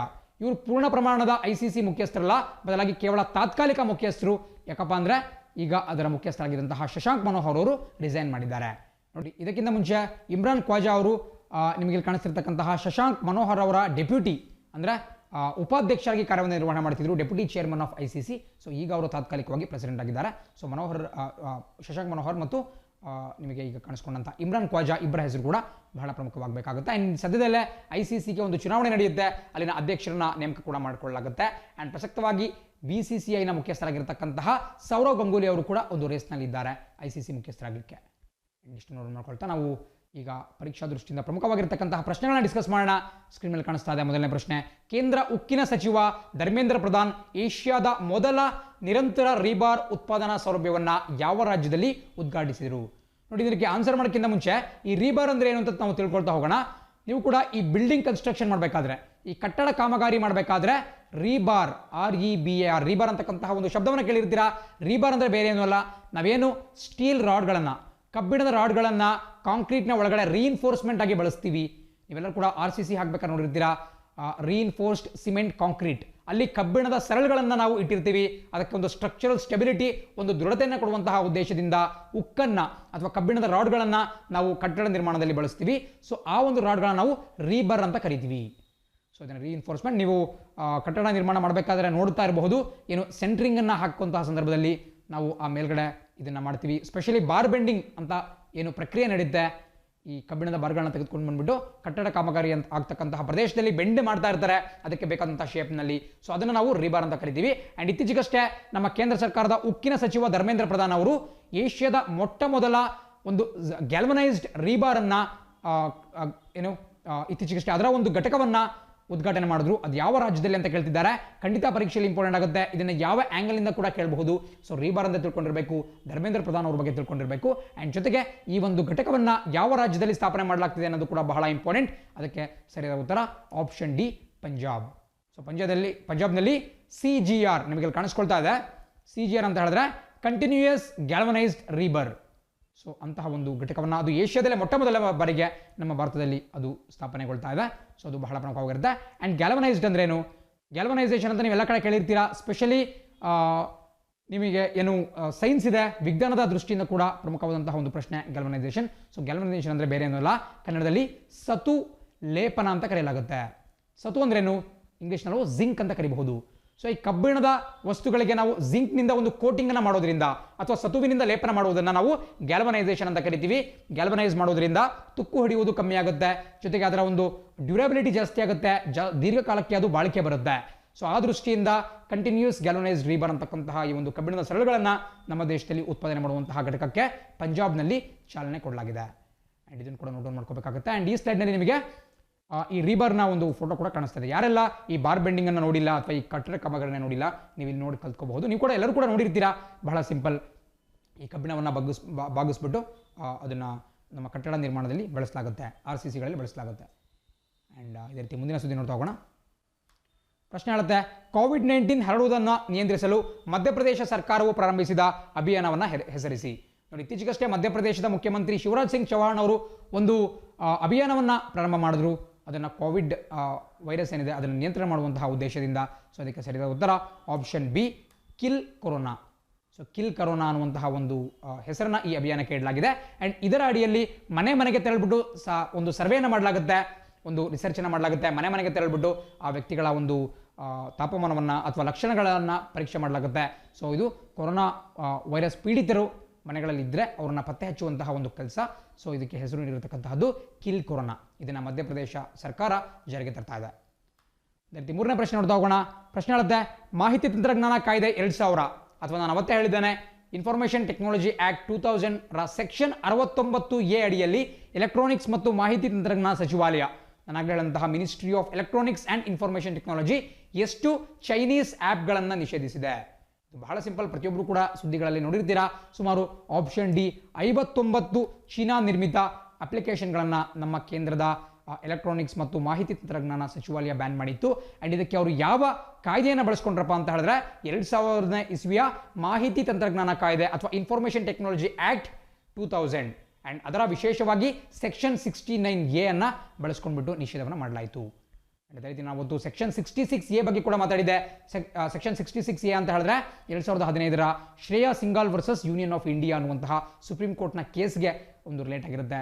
ಸೊ ಅದನ್ನು ಇತ್ತೀಚೆಗಷ್ಟೇ ಅಂದರೆ 2015ರಲ್ಲಿ ನಮ್ಮ ಸುಪ್ರೀಂ ಕೋರ್ಟ್ ಅದನ್ನು ತೆಗೆದು ಹಾಕ್ತು. ಆರ್ಟಿಕಲ್ 66A, ಆರ್ಟಿಕಲ್ ಅಲ್ಲ, section 66A of information technology act 2000. ಅದೇ ರೀತಿ 4ನೇ ಪ್ರಶ್ನೆ ನೋಡ್ತಾ ಹೋಗೋಣ. ಪ್ರಶ್ನೆ ಹೇಳುತ್ತೆ, ಉದ್ಯಮದ ಮೊದಲ ತ್ವರಿತ ಡಿಜಿಟಲ್ ವ್ಯಾಲೆಟ್ ಸ್ವಿಗ್ಗಿ ಮನಿ ಪ್ರಾರಂಭಿಸಲು ಸ್ವಿಗ್ಗಿ ಜೊತೆಗೆ ಪಾಲುದಾರಿಕೆ ಹೊಂದಿರುವಂತಹ ಬ್ಯಾಂಕ್ ಯಾವುದು? ನೋಡಿ, ಸ್ವಿಗ್ಗಿ ಪ್ರತಿಯೊಬ್ಬರಿಗೂ ಕೂಡ ಗೊತ್ತಿರುತ್ತೆ, ಅದೊಂದು ಆನ್ಲೈನ್ ಫುಡ್ ಆರ್ಡರ್ ಮಾಡುವಂತಹ ಆ್ಯಪ್. ಯಾವ ರೀತಿ ಝೊಮ್ಯಾಟೊ ನಿಮಗೆ ಸಿಗುತ್ತೆ, ಅದೇ ರೀತಿ ಸ್ವಿಗ್ಗಿ ಅಂತಕ್ಕಂತಹ ಒಂದು ಆ್ಯಪ್ ಕೂಡ ಇದೆ. ಅವರು ಇತ್ತೀಚೆಗಷ್ಟೇ ಒಂದು ಬ್ಯಾಂಕ್ನ ಜೊತೆ ಒಂದು ಒಪ್ಪಂದಕ್ಕೆ ಸಹಿ ಹಾಕಿದ್ದಾರೆ. ಆ ಮೂಲಕ ಡಿಜಿಟಲ್ ವ್ಯಾಲೆಟ್ ಅನ್ನುವಂತಹ ಡಿಜಿಟಲ್ ವ್ಯಾಲೆಟ್ ಆಗಿರ್ತಕ್ಕಂತಹ ಸ್ವಿಗ್ಗಿ ಮನಿಯನ್ನು ಪ್ರಾರಂಭಿಸಲಾಗ್ತಾ ಇದೆ. ಸೊ ಇದಕ್ಕೆ ಸರಿಯಾದ ಉತ್ತರ option D, ICICI bank. So ICICI bank ಮತ್ತು ಸ್ವಿಗ್ಗಿ ಇಬ್ಬರು ಕೂಡ ಸೇರ್ಕೊಂಡ್ಬಿಟ್ಟು ಈ ಸ್ವಿಗ್ಗಿ ಮನಿ ಅಂತಕ್ಕಂತಹ ಡಿಜಿಟಲ್ ವ್ಯಾಲೆಟನ್ನು ಚಾಲನೆಗೆ ಕೊಡ್ತಾ ಇದ್ದಾರೆ. ಸೊ ಅದು ಬಹಳ ಪ್ರಮುಖವಾಗಿರುತ್ತೆ. ಅದೇ ರೀತಿ 5ನೇ ಪ್ರಶ್ನೆ ನೋಡ್ತಾ ಹೋಗೋಣ. ಪ್ರಶ್ನೆ ಹೇಳುತ್ತೆ, ಯಾವ ನದಿಯಲ್ಲಿ ಜಲವಿದ್ಯುತ್ ಯೋಜನೆಗಾಗಿ ಚೀನಾ ಪಾಕಿಸ್ತಾನದೊಂದಿಗೆ 2.4 ಬಿಲಿಯನ್ ಮೌಲ್ಯದ ಒಪ್ಪಂದಕ್ಕೆ ಸಹಿ ಹಾಕಿದೆ? ನೋಡಿ, ನಮಗೆ ಗೊತ್ತಿರೋ ಒಂದು ಓಪನ್ ಸೀಕ್ರೆಟ್ ಅಂದರೆ ಚೀನಾ ದೇಶ ಮತ್ತು ಪಾಕಿಸ್ತಾನ ದೇಶ ಎರಡೂ ಕೂಡ ಪರಮಾಪ್ತ ದೇಶಗಳು. ಆ್ಯಂಡ್ ಸಾಕಷ್ಟು ಹೂಡಿಕೆಯನ್ನು ಚೀನಾ ದೇಶ ಪಾಕಿಸ್ತಾನದಲ್ಲಿ ಮಾಡ್ತಾ ಇದೆ.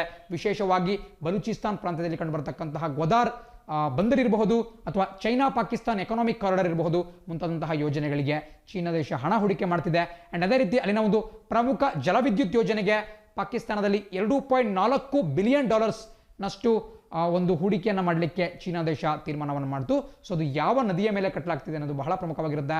ಯಾವ ನದಿಗೆ ಅಡ್ಡಲಾಗಿ ಈ ಒಂದು ಹೈಡೆಲ್ ಪವರ್ ಪ್ರಾಜೆಕ್ಟನ್ನು ಕಟ್ಟಲಾಗ್ತಿದೆ ಅನ್ನೋದು ಬಹಳ ಪ್ರಮುಖವಾಗುತ್ತೆ. ಇದಕ್ಕೆ ಸರಿಯಾದ ಉತ್ತರ ಸ್ಕ್ರೀನ್ ಮೇಲೆ ನೋಡ್ತಾ ಇದ್ದೀರಾ, ಆಪ್ಷನ್ ಎ ಜೇಲಂ ನದಿ.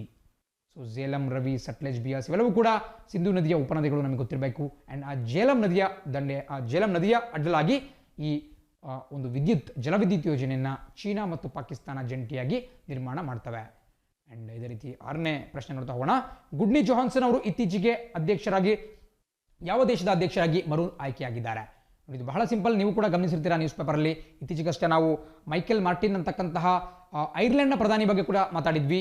ಬಿಕಾಸ್ ಇದುವರೆಗೂ ಕೂಡ ಅಲ್ಲಿ ಭಾರತ ಮೂಲದ ಲಿಯೋ ವಾರದ್ಕರ್ ಅವರು ಪ್ರಧಾನಿಯಾಗಿದ್ದರು. ಅವರಾದ ಬಳಿಕ ಮೈಕೆಲ್ ಮಾರ್ಟಿನ್ ಅವರು ಐರ್ಲೆಂಡ್ನ ಪ್ರಧಾನಿಯಾಗಿ ಆಯ್ಕೆಯಾಗಿದ್ದಾರೆ. ಆ್ಯಂಡ್ ಇವತ್ತು ನಾವು ಮಾತಾಡ್ತಿರ್ತಕ್ಕಂತಹದ್ದು ಗುಡ್ನಿ ಜೊಹಾನ್ಸನ್ ಅವ್ರ ಬಗ್ಗೆ. ಇವರು ಆಪ್ಷನ್ ಎ ಐಸ್ಲ್ಯಾಂಡ್ ದೇಶದ ಅಧ್ಯಕ್ಷರಾಗಿ ಆಯ್ಕೆಯಾಗಿದ್ದಾರೆ. ಆ್ಯಂಡ್ ಐಸ್ಲ್ಯಾಂಡ್ ಒಂದು ಉತ್ತರ ಯುರೋಪ್ನಲ್ಲಿ ಕಂಡುಬರ್ತಕ್ಕಂತಹ ದೇಶ, ಒಂದು ನಾರ್ಡಿಕ್ ಕಂಟ್ರಿ ಅಂತ ಕರಿಬಹುದು. ನಾರ್ಡಿಕ್ ಪ್ರದೇಶದಲ್ಲಿ ಕಂಡುಬರ್ತಕ್ಕಂತಹ ಒಂದು ಕಂಟ್ರಿ. ಅಲ್ಲಿ ಐಸ್ಲ್ಯಾಂಡಿಕ್ ಭಾಷೆಯನ್ನು ಮಾತನಾಡಲಾಗುತ್ತೆ. ಸೊ ಹಾಗಾಗಿ ಆ ಒಂದು ಭಾಷೆಯನ್ನು ಉಚ್ಚಾರಣೆ ಮಾಡುವುದು ಬಹಳ ಕಷ್ಟ. ಅಲ್ಲಿನ ರಾಜಧಾನಿ ರೆಕ್ಜಾವಿಕ್. ಸೊ ಉಚ್ಚಾರಣೆ ಮಾಡೋದು ಬಹಳ ಕಷ್ಟ. ನೀವು ಇಂಗ್ಲೀಷ್ನಲ್ಲಿ ಸ್ಪೆಲ್ಲಿಂಗ್ ನೋಡಿದ್ರೆ ಬಹಳ ಕಷ್ಟ ಅನ್ಸುತ್ತೆ. ಬಿಕಾಸ್ ಅವರು ಇಂಗ್ಲೀಷ್ ಮಾತಾಡಲ್ಲ, ಬದಲಾಗಿ ಐಸ್ಲ್ಯಾಂಡಿಕ್ ಅಂತಕ್ಕಂತಹ ಅವರ ಒಂದು ಸೆಪರೇಟ್ ಲ್ಯಾಂಗ್ವೇಜನ್ನು ಭಾಷೆಯನ್ನು ಮಾತಾಡ್ತಾರೆ.